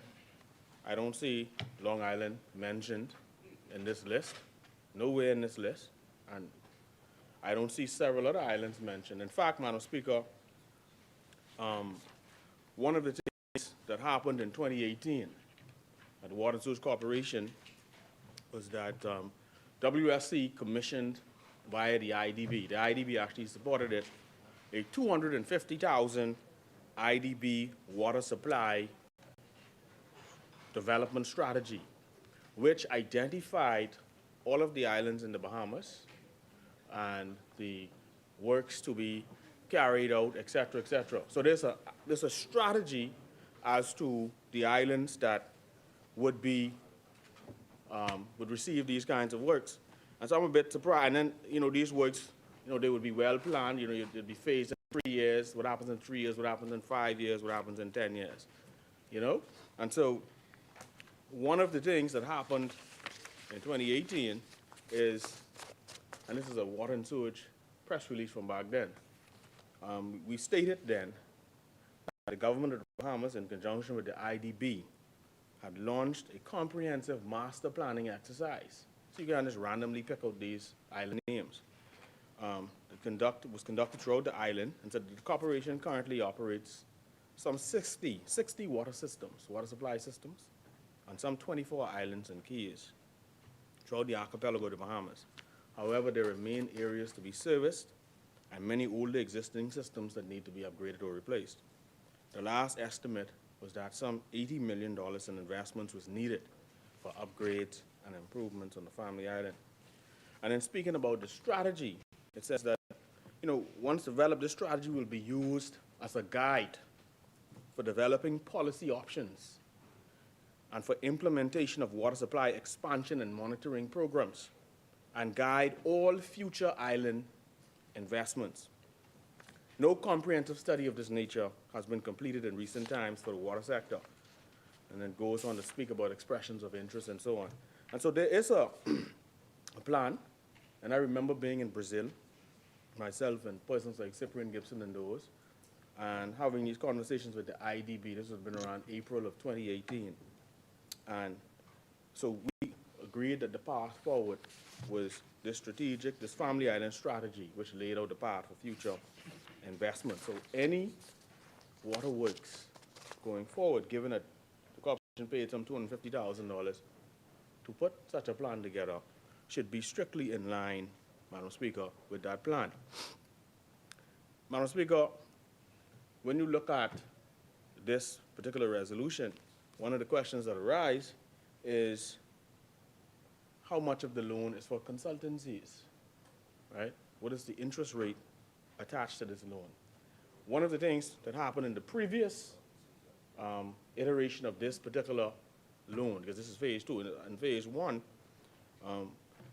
that particular loan had a number of consultancies, surveying firms, pre-investment studies, and all of these took a certain chunk of money out of that, right?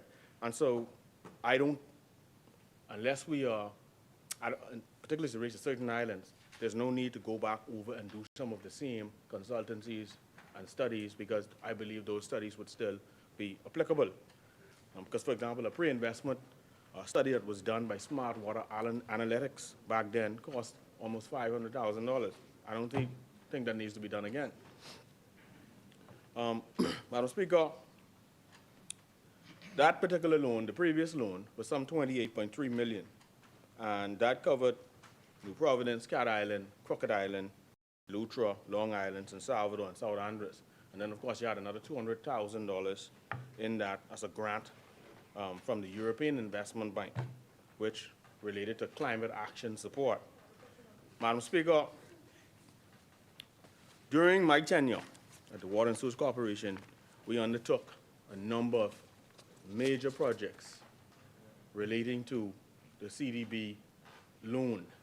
And some of the projects we undertook, Madam Speaker, for example, in Long Island, we signed 2 contracts there in Long Island. And those contracts, the first project, the first phase was completed in March of 2021 and commissioned. The second phase was completed in April of 2021 and commissioned. And Madam Speaker, in Long Island, phase 1 was $5,841,102.78. And phase 2 in Long Island was $4,180,647.90. So we spent about $11 million or so, and you know, there was some other works undertaken in-house. So we would have spent in total maybe 15 or so million getting works done in Long Island. Of course, we also went down to Crooked Island. We signed a contract. I signed a contract in Crooked Island. We completed that, Madam Speaker. I believe we completed Crooked Island right now in May 2021. And that was some $2 million in Crooked Island. We then went to Cat Island in December of 2020. And we signed a contract I signed a contract there for some $3.1 million. And we left those works ongoing. And I imagine those works should continue to be ongoing and may have been added to. Of course, we also signed a contract, Madam Speaker, but we also commissioned San Salvador. We completed San Salvador in January 2019. And the work in San Salvador cost some $1,399,509.84. In South Andres, we completed the South Andres works and commissioned that as well in 2021, and that was some $6.794 million. And then, of course, not being completed as yet, Madam Speaker, we also went, I think I mentioned San Salvador, and there were some works that were done prior to us getting in there. But we had conducted, Madam Speaker, via the same CDB loan facility, major works on multiple islands throughout the archipelago. And honestly, notwithstanding the fact that we had spent millions in particular islands, that was like a drop in the bucket, because there's so much more work to be done in terms of bringing water infrastructure throughout the archipelago. Madam Speaker, what happened when the government changed? We had a lot number 5 for Long Island, all right? And that lot number 5, I have the documents right here. The entire process was completed. It's the review of the bidding process, the procurement works, and they had the bid evaluation report. This was by Noel White and Associates. And then, of course, the minutes of the pre-bid meeting and all of that. So this process was completed. And this lot number 5 in Long Island was to extend water from Stella Maris, Brown area, to Seymour's. This government came in and canceled that. And that was some $2,964,945.15. That was supposed to go towards providing water to a large segment of people in Long Island. And that was canceled, I believe, right after this government won. And so I intend to table this, yes. And I intend to table these documents, Madam Speaker, when I'm done. The people, absolutely. The people of Long Island, particularly in North Long Island, that cluster of communities there, from Stella Maris to Seymour's, because I'll read this to you, Madam Speaker. This was the letter from WSC seeking the no objection now to sign the contract. And this was issued not so long before the general election, but this was after the entire process. Now you go to sign the contract, and they requested the issuance of a no objection for the award of contract for the construction of potable water distribution systems for Long Island number 5. And the winner after the bid process was BHM. So to BHM Company Limited, in the arithmetically corrected amount of $2,964,945.15. The breakdown is as follows. Long Island lot number 5, $2,646,468.88. That's the CDB portion. Now with this loan, Madam Speaker, the CDB pays the majority of it, and then Water and Sewage has to pay a certain portion. And then so the value-added tax at 12% of the time would have been the Water and Sewage portion. And so you add the $317,576.27, and that comes up to the $2.9 million. This was scuttled, and it ends. We look forward to your urgent review and response as we expected to execute this phase of the project. That never came to be. The money was rerouted elsewhere. Madam Speaker, at present, we have in Long Island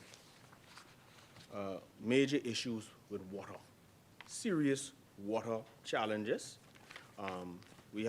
I have heard many complaints from my constituents about water being turned off. I've heard complaints from my constituents about I've even heard complaints about midnight theft at the water plant, where persons have told me that folks are pulling up directly to the plant and filling up a truck with water and going about and selling it, right? And therefore, there are challenges. I sat on a plane the other day going to Long Island. I sat on a plane today going to last week going to Long Island, and a lady shared with me some information, and I've heard it otherwise as well. And I have invited them, Madam Speaker, to not only report it to Water and Sewage, but to report it to the police. Madam Speaker. Hush, water. Oh, yes. Madam Speaker, in Long Island, we sought to put in a new system there. That is a new water plant and a 265,000 gallon tank, holding tank. And I think that's what the holding tank was. I'm going to read you. Madam Speaker, firstly, the 265,000 gallons was actually the RO plant. We installed that at the site in Deadman Ski. To date, Madam Speaker, that plant remains offline and has now been overgrown by bushes. In fact, Madam Speaker, the plant has been stripped, and parts of the plant have been moved and taken to a plant in Moores Island, okay? Water and sewage sources have revealed this to me, reliable sources. And so the plant is sitting there, but it has pretty much been stripped of its parts. Madam Speaker, we also have a brand new tank there in Long Island, right? 250,000 gallon storage tank. That's been sitting there since 2021. And the government just had to finish the works and tie everything in, and it would have been done. Because most of the work, 90% of the work was already complete. They only had to install a BPL transformer and one or two other things, and that was it. So this tank, Madam Speaker, which was meant to enhance the storage capacity and water output for Long Islanders, is also sitting there empty and unused. They haven't even tied the tank into the other system, which is owned and operated by Matrix. So as it stands, the plant has been stripped, and the tank is sitting empty on the site in McKinsey's, which fits into, it's the specific area, but it fits into the wider Deadman Ski area. Madam Speaker, so I'm deeply troubled by the ongoing water challenges in Long Island, and my constituents are frequently voicing their concerns about these prolonged water disruptions. And every time I look around, I see an advisory come out. Water's going to be off for X amount of hours from this place to that place, right? And it shouldn't be, because we've put in the redundancies, we've put in the systems where that issue should have been cured. Madam Speaker, during our administration, as I stated, we spent about 15 million, certainly on the CDB side, about 12 million to execute works in Long Island. I signed those contracts myself. So we extended the supply system. We installed booster stations. We added this new reverse osmosis plant that they've stripped. And we built and installed new tanks. We put tanks in Sims, and we also put this brand new tank in Deadman Scheme. We launched also extensive leak detection initiative on the island to improve the water pressure. So when I hear persons in Mangrove Bush and Petty's complaining about the water pressure today, and complaining that the booster stations that we had there have either been moved or are inoperable or not maintained, right? That is unfortunate and unacceptable, completely unacceptable. You know, to compound matters, Madam Speaker, we had a brand new water tanker there that was purchased by the Water and Sewage Corporation. Two of them were purchased, one for South Eleuthera and one for Long Island. And it was purchased to the tune of $134,000 per tanker, right? State of the art. That was sent to Long Island to transport water to the areas beyond the pipe network. And you know, very early in 2022, I have the photo of it sitting on the dock. It was taken from Long Island and sent to Cat Island. And so this modern water tanker, which was able to carry double the capacity of the old leaky tanker that's there now, and it's experiencing mechanical issues up there now, that was removed from my people. And so they don't have access to that. Also, Madam Speaker, we had also had various additional projects planned for Long Island. And that included pipe works between Thompson Bay and Sam McKinnon's. That's the Millis area, McCann's area. Those pipes were delivered to Long Island, and they were the roadside was cleared by Mr. Brenville Miller, the grandfather of the young gentleman who I gave condolences for earlier. He operates a heavy equipment company there. He cleared the roadsides for the trencher to come in and put those pipes down, and those pipes stayed in his yard up until today. Some of them have been moved elsewhere. And so, Madam Speaker, by now, we expect the Millis, McCann's, Sam McKinnon's, Thompson Bay area to have been completed. Those works have been done. Yet again, though, this government came in and canceled that project, and now they've come back with the road works and put it back in 4.5 years after the fact, pretty much going into the election year. And that project could have been completed because we left that afoot. We left that going. Madam Speaker, so they took the water truck, They canceled the $2.9 million CDB water supply extension contract for North Long Island, north of Stella Maris. They stripped the RO plant. They have a brand new 250,000 gallon storage tank sitting there empty on the site, whilst persons are having water issues throughout Long Island. They haven't tied that in. And you have all these projects having been halted to the detriment of the people of Long Island, to my constituents being frustrated, where they are unable to say, hey, you know something, I could bathe at such and such a time, when they want to bathe, okay, without having to worry about the water being off throughout the night or throughout the day. And I'm talking about schools, businesses, and residents who have, and elderly folk who have their concerns. This has also negatively impacted our economy. And the whole idea about putting that new plant and that new storage tank in place and putting these means in place, Madam Speaker, was we were anticipating the airport from even then. Okay, so our first renderings for that airport, which we had an arrangement with Royal Fidelity to fund, that led us to consider putting this tank and all this water infrastructure in place to support the airport coming and what could potentially be greater use. More persons coming home, more persons building businesses, etc.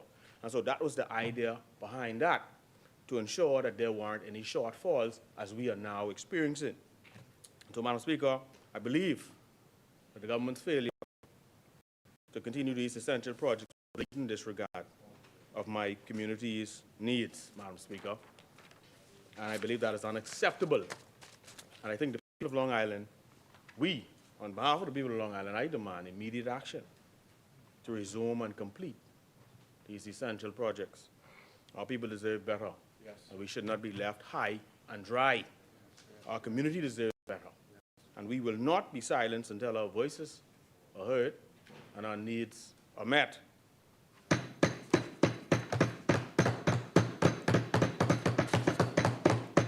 Madam Speaker, there are also a number of other issues that I would like to speak to as it relates to Long Island. One of the issues that we have, Madam Speaker, that's been, it's been painful for us really, is the situation with BTC. BTC has been doing an injustice to the people of Long Island. They have been, I believe, violating the trust of the people of Long Island. I can speak personally, Madam Speaker, to what has happened in my recent trip home. I just came from home 2 days ago. And you're paying for internet service, you're paying for phone service, and you're not getting the service. Madam Speaker, let me tell you how bad it's been. At home, I have not had consistent or any kind of internet service for months. BTC owes me a credit. I continue to pay so they can maintain my service, right? These fellas cut me off for $22. I'm not even getting the service I'm paying for. Imagine that. And so I complained.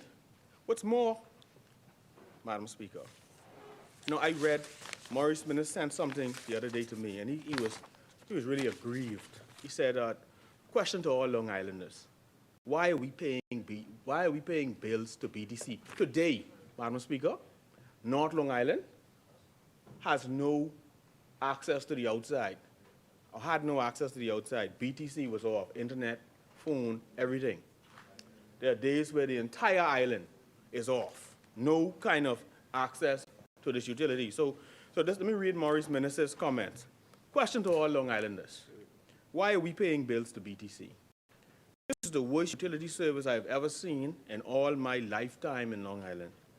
Long Islanders need to stand up and protest by not paying BTC monthly bills. I'm sorry for business places who depends on BTC. It's like depending on a leaky bucket. I have to ask why they take 5 years, a few months. No, that's a different comment. But Madam Speaker, let me say this to you. To go home, to be home, to not have internet, to be told, because the text, Joe and Archie, I thank them because they've done their best. but they are working with outdated systems, outdated equipment, right? And BTC isn't seeming to move in any hurry to replace the outdated equipment, right? The people are calling us every month. I'm sure everybody in this house has had someone from BTC call them at some point asking about paying a bill. You're paying a bill for something that you're not using? How does that work? And so the local staff, Madam Speaker, are on demand as well. You got 2 persons on the island, a guy who goes in the bucket truck, a linesman, and then a tech for the whole of Long Island. That's I can't even, come on, that's ridiculous. And so many Long Islanders are abandoning BTC and moving to Starlink. So I call upon BTC, do your jobs. Give us the service that we're paying for. Bring the proper equipment, updated tools, whatever the apparatuses are, so that the people of Long Island can have access to these services. We ain't asking for them for free. And I can tell BTC that I will be every time I speak addressing this issue until they address the issue. Madam Speaker, I think it's a great misfortune that BTC was sold, because it has gotten worse, and as we say in the Bahamas, worse. Okay? It doesn't matter who sold it. I disagree. I believe today, in hindsight, that it was not the right decision, because we have lost. BTC has not improved. It has not improved. Madam Speaker, you should see me hustling internet, going on the hill, trying to get a little bit of service, going to Starlink locations. I had to get an apparatus. You know, there's an apparatus you get when you travel into like China and Cuba and places like that. And I had to have that with me, paying another fee, because BTC doesn't have me with any access to these services. It is unacceptable, and I intend to move to Starlink as well. And I encourage Long Islanders, if you are sick and tired of being sick and tired, try something else. Amen. Madam Speaker, BPL. I was told last summer that BPL would be putting a generator, getting a new generator, Madam Speaker. And I believe that this generator, they said it was going to be to Long Island in November. It has not arrived as yet. Okay, and BPL every week, another utility issue, power outage. You know, I went home the other day, realized I have to buy a new DVR for my camera system because they blow it. Okay, so we need that generator, that brand new generator. They need to install that at Millis so that we can get proper service. Madam Speaker, as I draw to a close, I note that there was I saw recently, Madam Speaker, an ad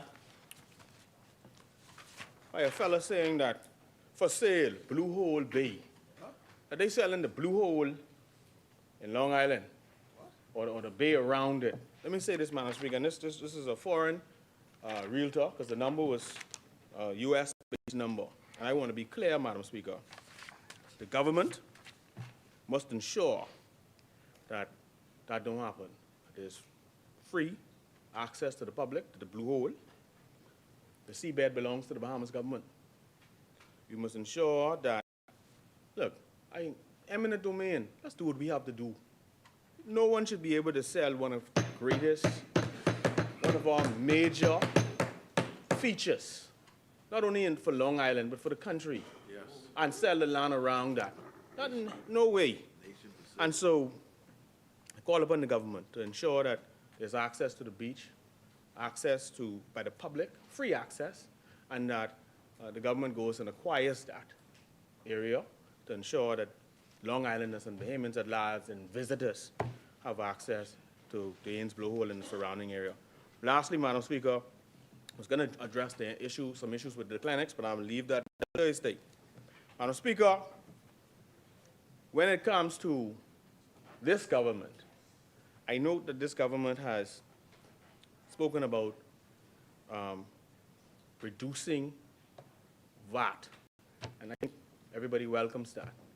But we must also, this government has frustrated my fishermen in Long Island with these boat registration fees. Okay, it caused a lot of heartache, because fishermen are the lifeblood of our country. And Madam Speaker, may I have 2 minutes to conclude, please?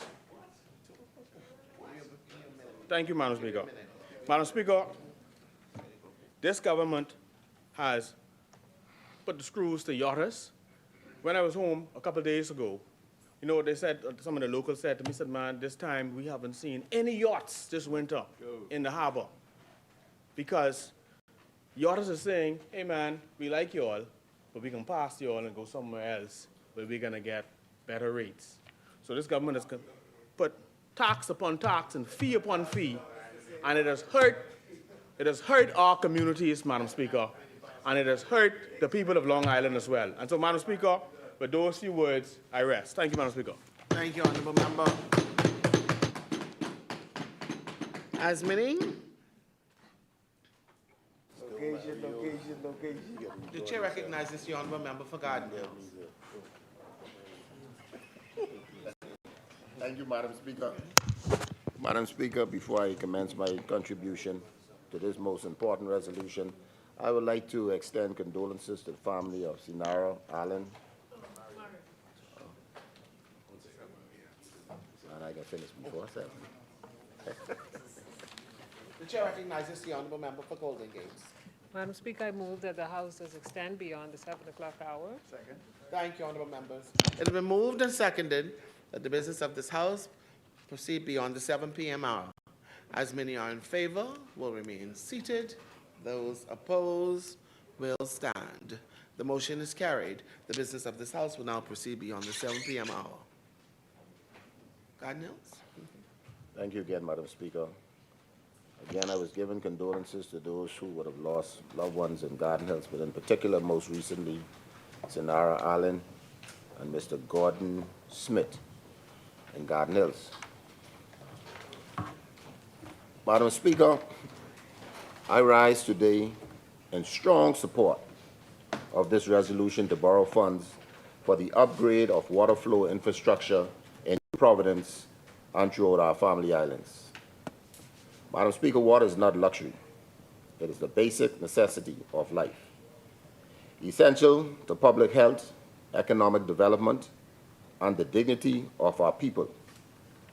Yet, for far too many residents, reliable access to clean and consistent water remains a daily challenge. Aging pipelines, inadequate distribution systems, frequent leaks, and low water pressure have affected homes, businesses, schools, and healthcare facilities across our nation. Madam Speaker, right in my own backyard in Garden Hills constituency, in the area of Howell Road Heights, this constituency and area has faced these challenges daily. Daily, I'm on the phone with my brother and minister from South Andres, Mr. Leon Landy, to ensure that this come to resolution. So I'm happy that this resolution addresses a long-standing and urgent need within that community. In New Providence, where population density continues to grow, our existing infrastructure has been stretched beyond its intended capacity. Breakdowns and water loss through outdated system cost both the government and consumers millions of dollars each year. Upgrading this infrastructure will improve efficiency, reduce water waste, and ensure a more reliable water supply for residents and businesses alike. In the family islands, the need is just as critical, if not more so. Many islands face limited water storage, uneven distribution of systems, vulnerable to extreme water events. These challenges directly impact quality of life, tourism, and economic opportunity. By investing in modern, resilient infrastructure, we are supporting sustainable development and strengthening communities that are vital to our national identity and economy. Madam Speaker, borrowing funds for this purpose is not reckless spending. It is a strategic investment, an investment in public health, as clean and reliable water reduces risk of disease and investment and economic growth as businesses depend on dependable utilities to operate and expand. In addition, an investment in equality, ensuring that all Bahamians, regardless of where they live, have access to essential services. The cost of inaction is far greater than the cost of responsible borrowing. Every year we delay infrastructure.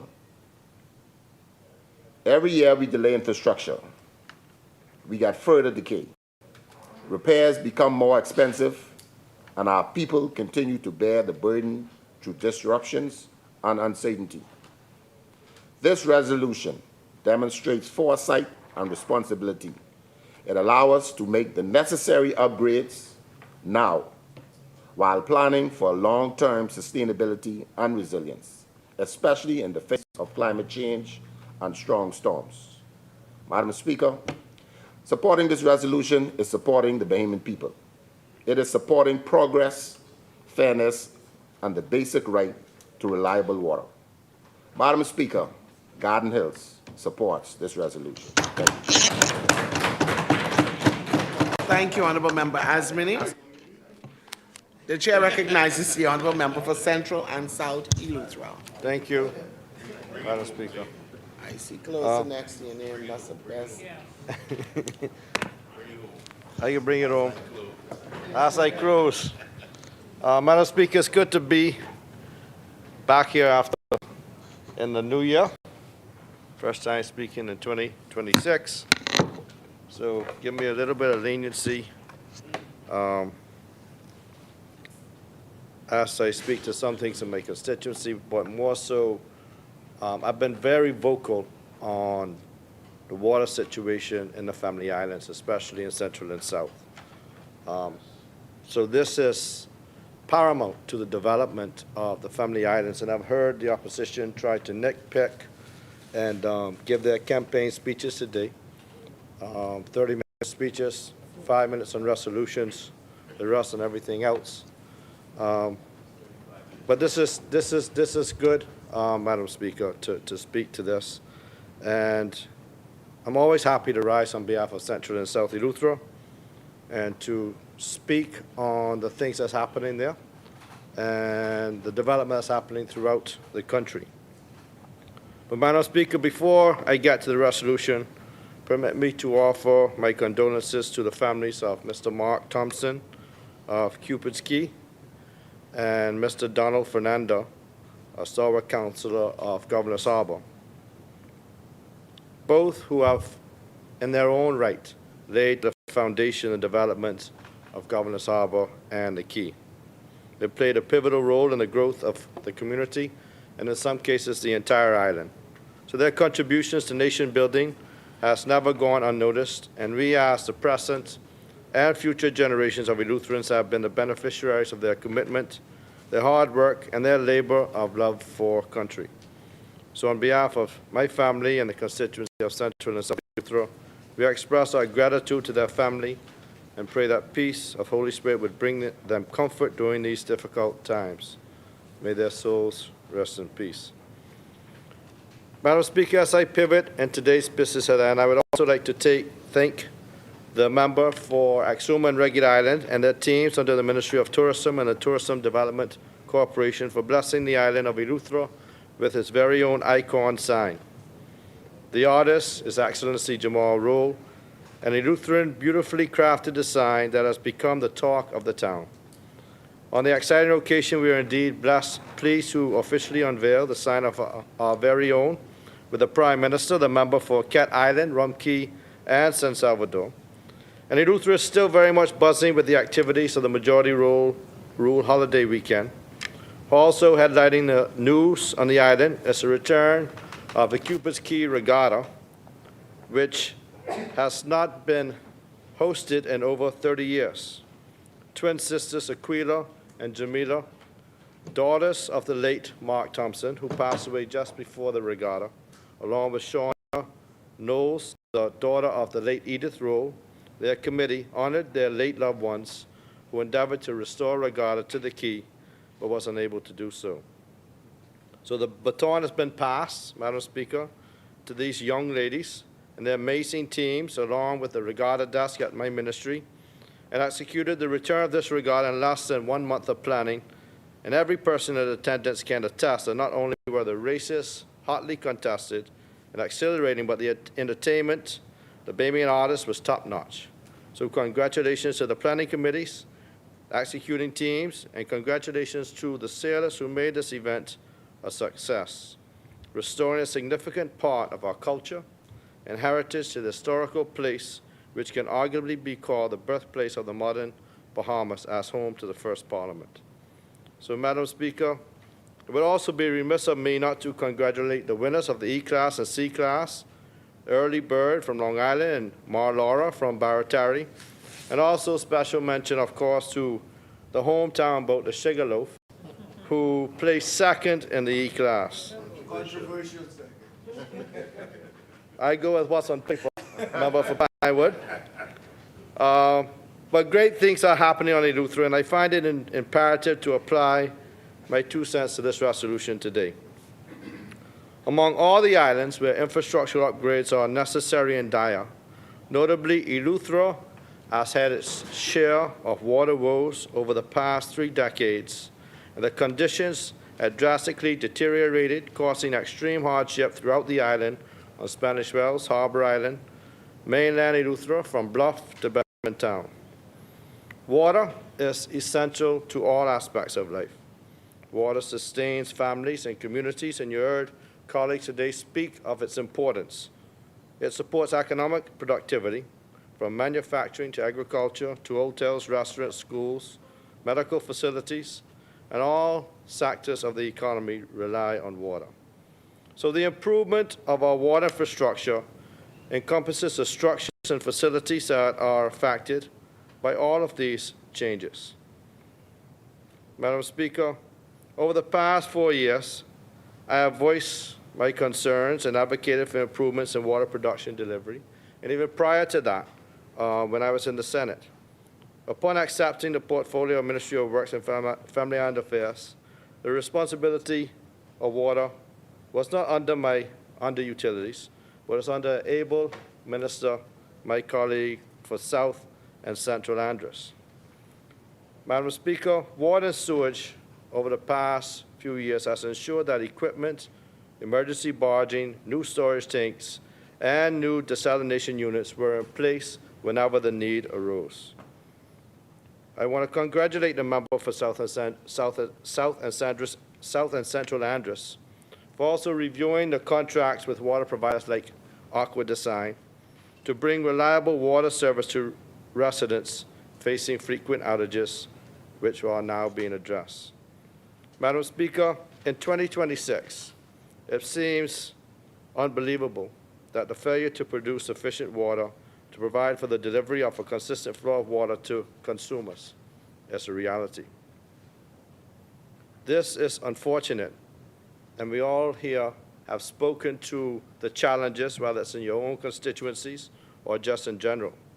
But I can say that the team at the Bahamas Water and Sewage Corporation, firstly, under the leadership of my colleague in the North, Honorable Sylvanus Petty, and now under the leadership of South and Central Andros, did not shy away from the complexities of the situation.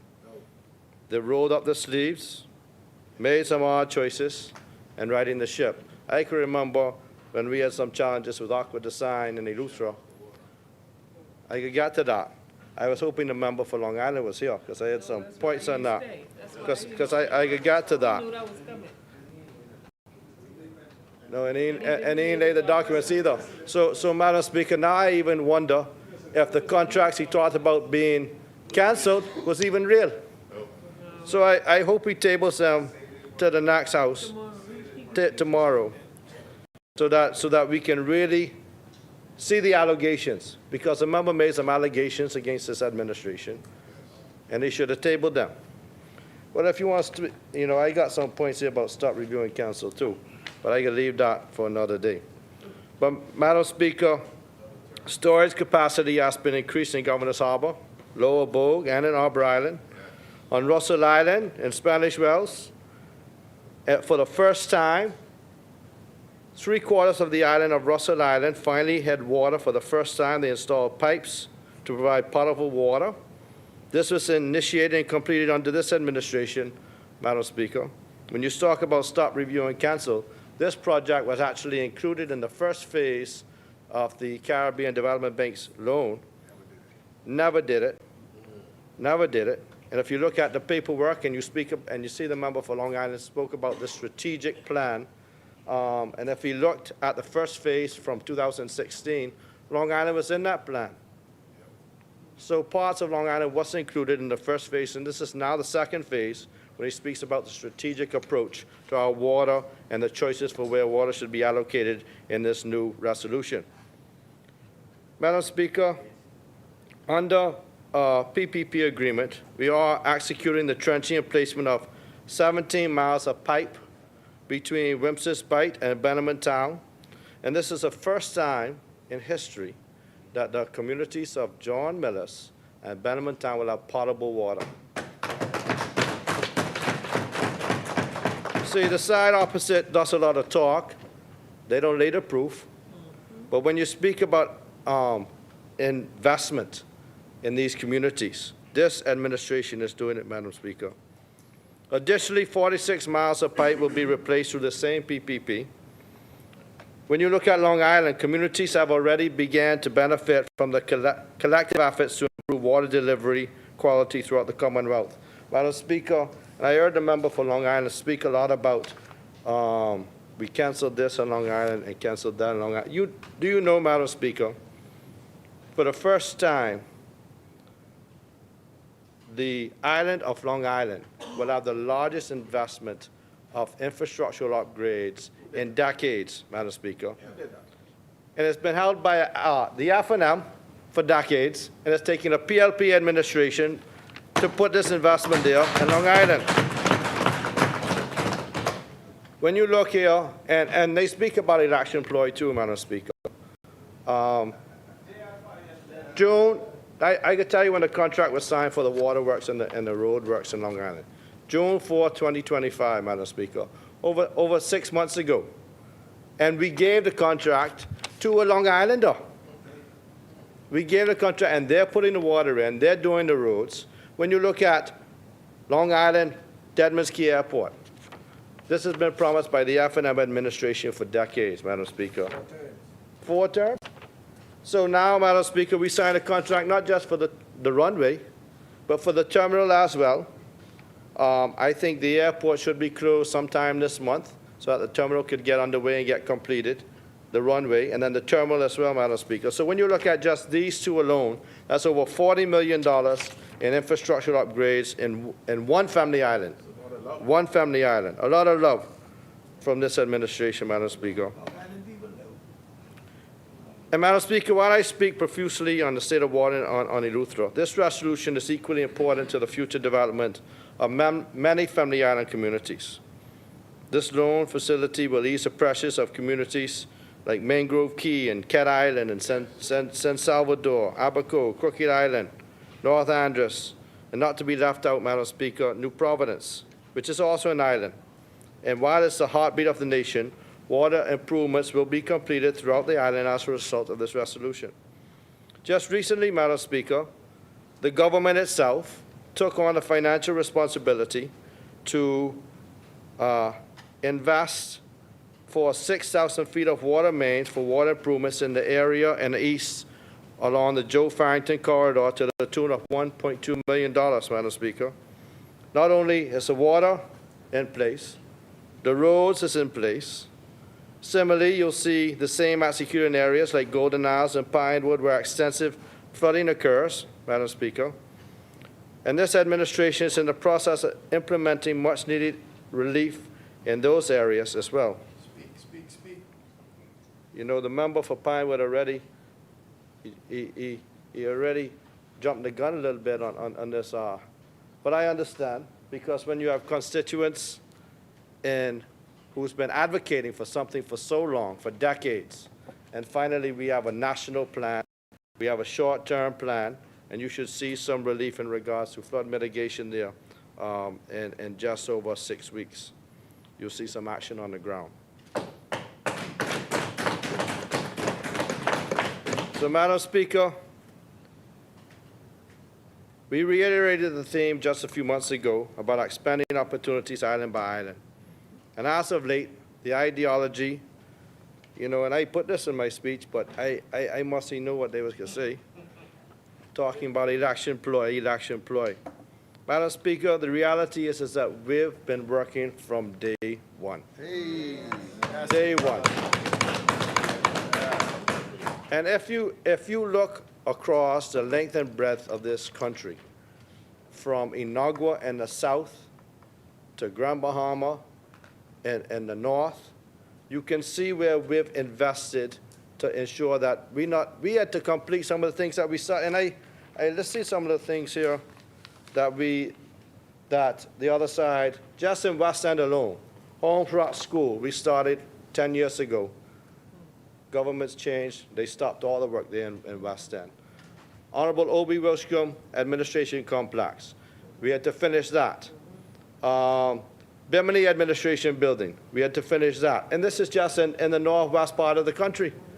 I got throw in there just for, I got throw in the Eleuthera because, you know, they canceled the Eleuthera Health Care Facility the first week after taking office in 2017. So I don't want them coming there and no, yeah, you're right. They said that people didn't deserve it. Said the people of Eleuthera didn't deserve it. And they come in there, talk all this fancy. They pretend like they brand new. But I don't want the Bahamian people to forget what they went through between 2017 and 2021. Madam Speaker, in a series of gradual steps, this administration has been fervently working towards progress, whether an election is called today, next month, or in 10 months. The people of the Bahamas throughout the length and breadth of this country deserve representation every day, and they deserve leaders who will continue to work on their behalf without pause. This administration has the necessary commitment to follow through. Madam Speaker, 29 million. I heard them talk a lot about 29 million, and they try to poke holes about the consultant fees and where's this and where's that, and don't do it now, it's a lot of money. You know, I got a friend who said he wanted to build this house, and he said he's going to save his money and he could rent for 5 years. So he saved his money, said he wasn't going to borrow from the bank. 5 years passed. By the time he decided to do the work, to build his house cost him double. So he had to borrow the same amount of money what he initially expected to build for. So if you don't do, Madam Speaker, if you don't take care of the Bahamian people while you have the opportunity to do it and to invest the money, Madam Speaker, then as time progresses, the water pipes get worse, the desalination plants get aged, and you have issues, so you have to stay on top of it. And you'll hear governments, continuous governments, who's been in power speak about that governments don't maintain. This is important for us to maintain our infrastructure. Public health and safety is paramount, and the delivery of clean, potable water through modernized delivery mechanism only works to improve health and reduce the cost of medical challenges due to waterborne illnesses, Madam Speaker. This project is an undertaking that will create lots of opportunities for our young engineers, project managers, and health and safety professionals. The Member of Parliament for South and Central, Andrew, shared with me earlier today that out of 500 technical persons that work within these projects, only one person is not Bahamian. Only one. Only one is not Bahamian. So 499 out of 500 are Bahamian engineers, technicians, administrative professionals, and they are the ones who help to build our country, Madam Speaker. So a great deal of this funding will be earmarked for expansion infrastructure where water-producing facilities formerly owned and operated by Aqua Design supplied their water. I want to thank again the Minister, because I don't think he understands the importance of ensuring that Aqua Design, through a special purpose vehicle, was purchased by the government. I don't think he understands, especially for the people of Eleuthera. I want to thank the Attorney General's team, Water and Sewage, and the legal professionals involved in the transfer of ownership. You know, if the member for Long Island was here, I am sure he'd feel vindicated, because I'm sure that he'd support that, Madam Speaker, because just 2 weeks before the 2017-21 term ended in Eleuthera, Agua Design turned off the water in Eleuthera completely. They refused to give the people of Eleuthera water 2 weeks prior to election. So we are happy that Bahamians will now own and operate these new plants, all seven of these plants. And the management of these assets will ensure that Bahamians never have to suffer the indignation of water being withheld. Owned by Bahamians, for Bahamians. Madam Speaker, water is an essential commodity through every sector of our society. Every island, rock, key deserves the provision of potable water. And this resolution brings us one step closer to meeting the needs of every Bahamian. Madam Speaker, if not for any other reason at all, Madam Speaker, I support this resolution for Eleuthera. I speak for the residents of Central and South, and I thank the member for South and Central Andros for the work he's doing. Thank the water and sewage team, because resolutions like this is very important to ensure that we continue the infrastructural work throughout the Commonwealth of the Bahamas. Thank you.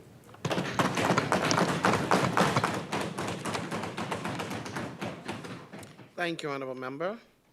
It has been moved and seconded that the following resolution be agreed.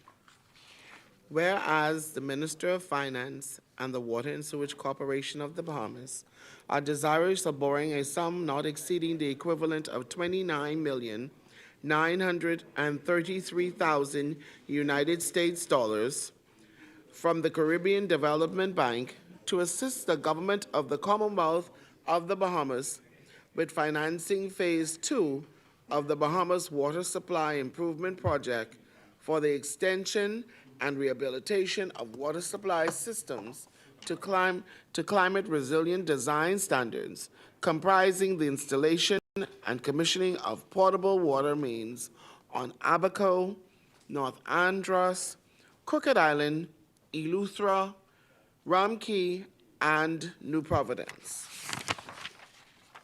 Now therefore be it resolved that this House, A, authorizes the Minister of Finance to borrow such sums not exceeding the equivalent of $29,933,000 in the currency of the United States of America from the bank.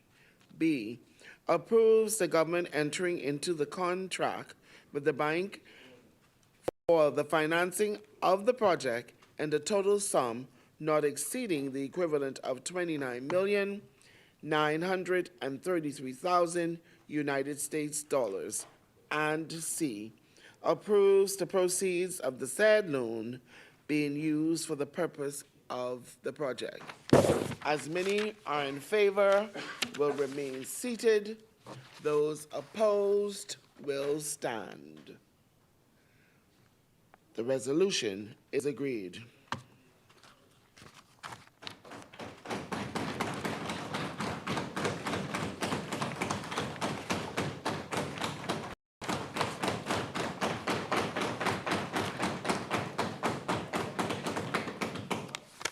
We will now revert back to the order of business. Member statements. Appointment of select committees. Instructions to select committee. Discharge of select committees.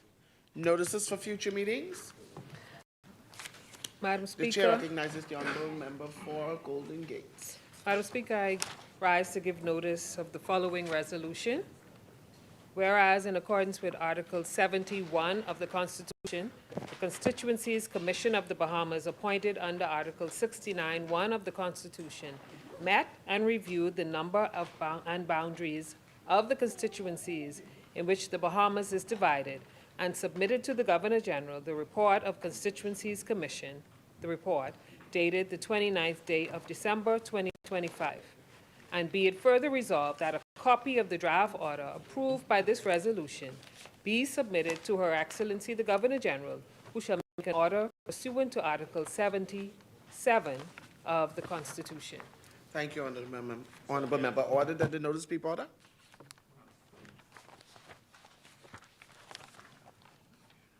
Thank you. Order the notice to lie on the table.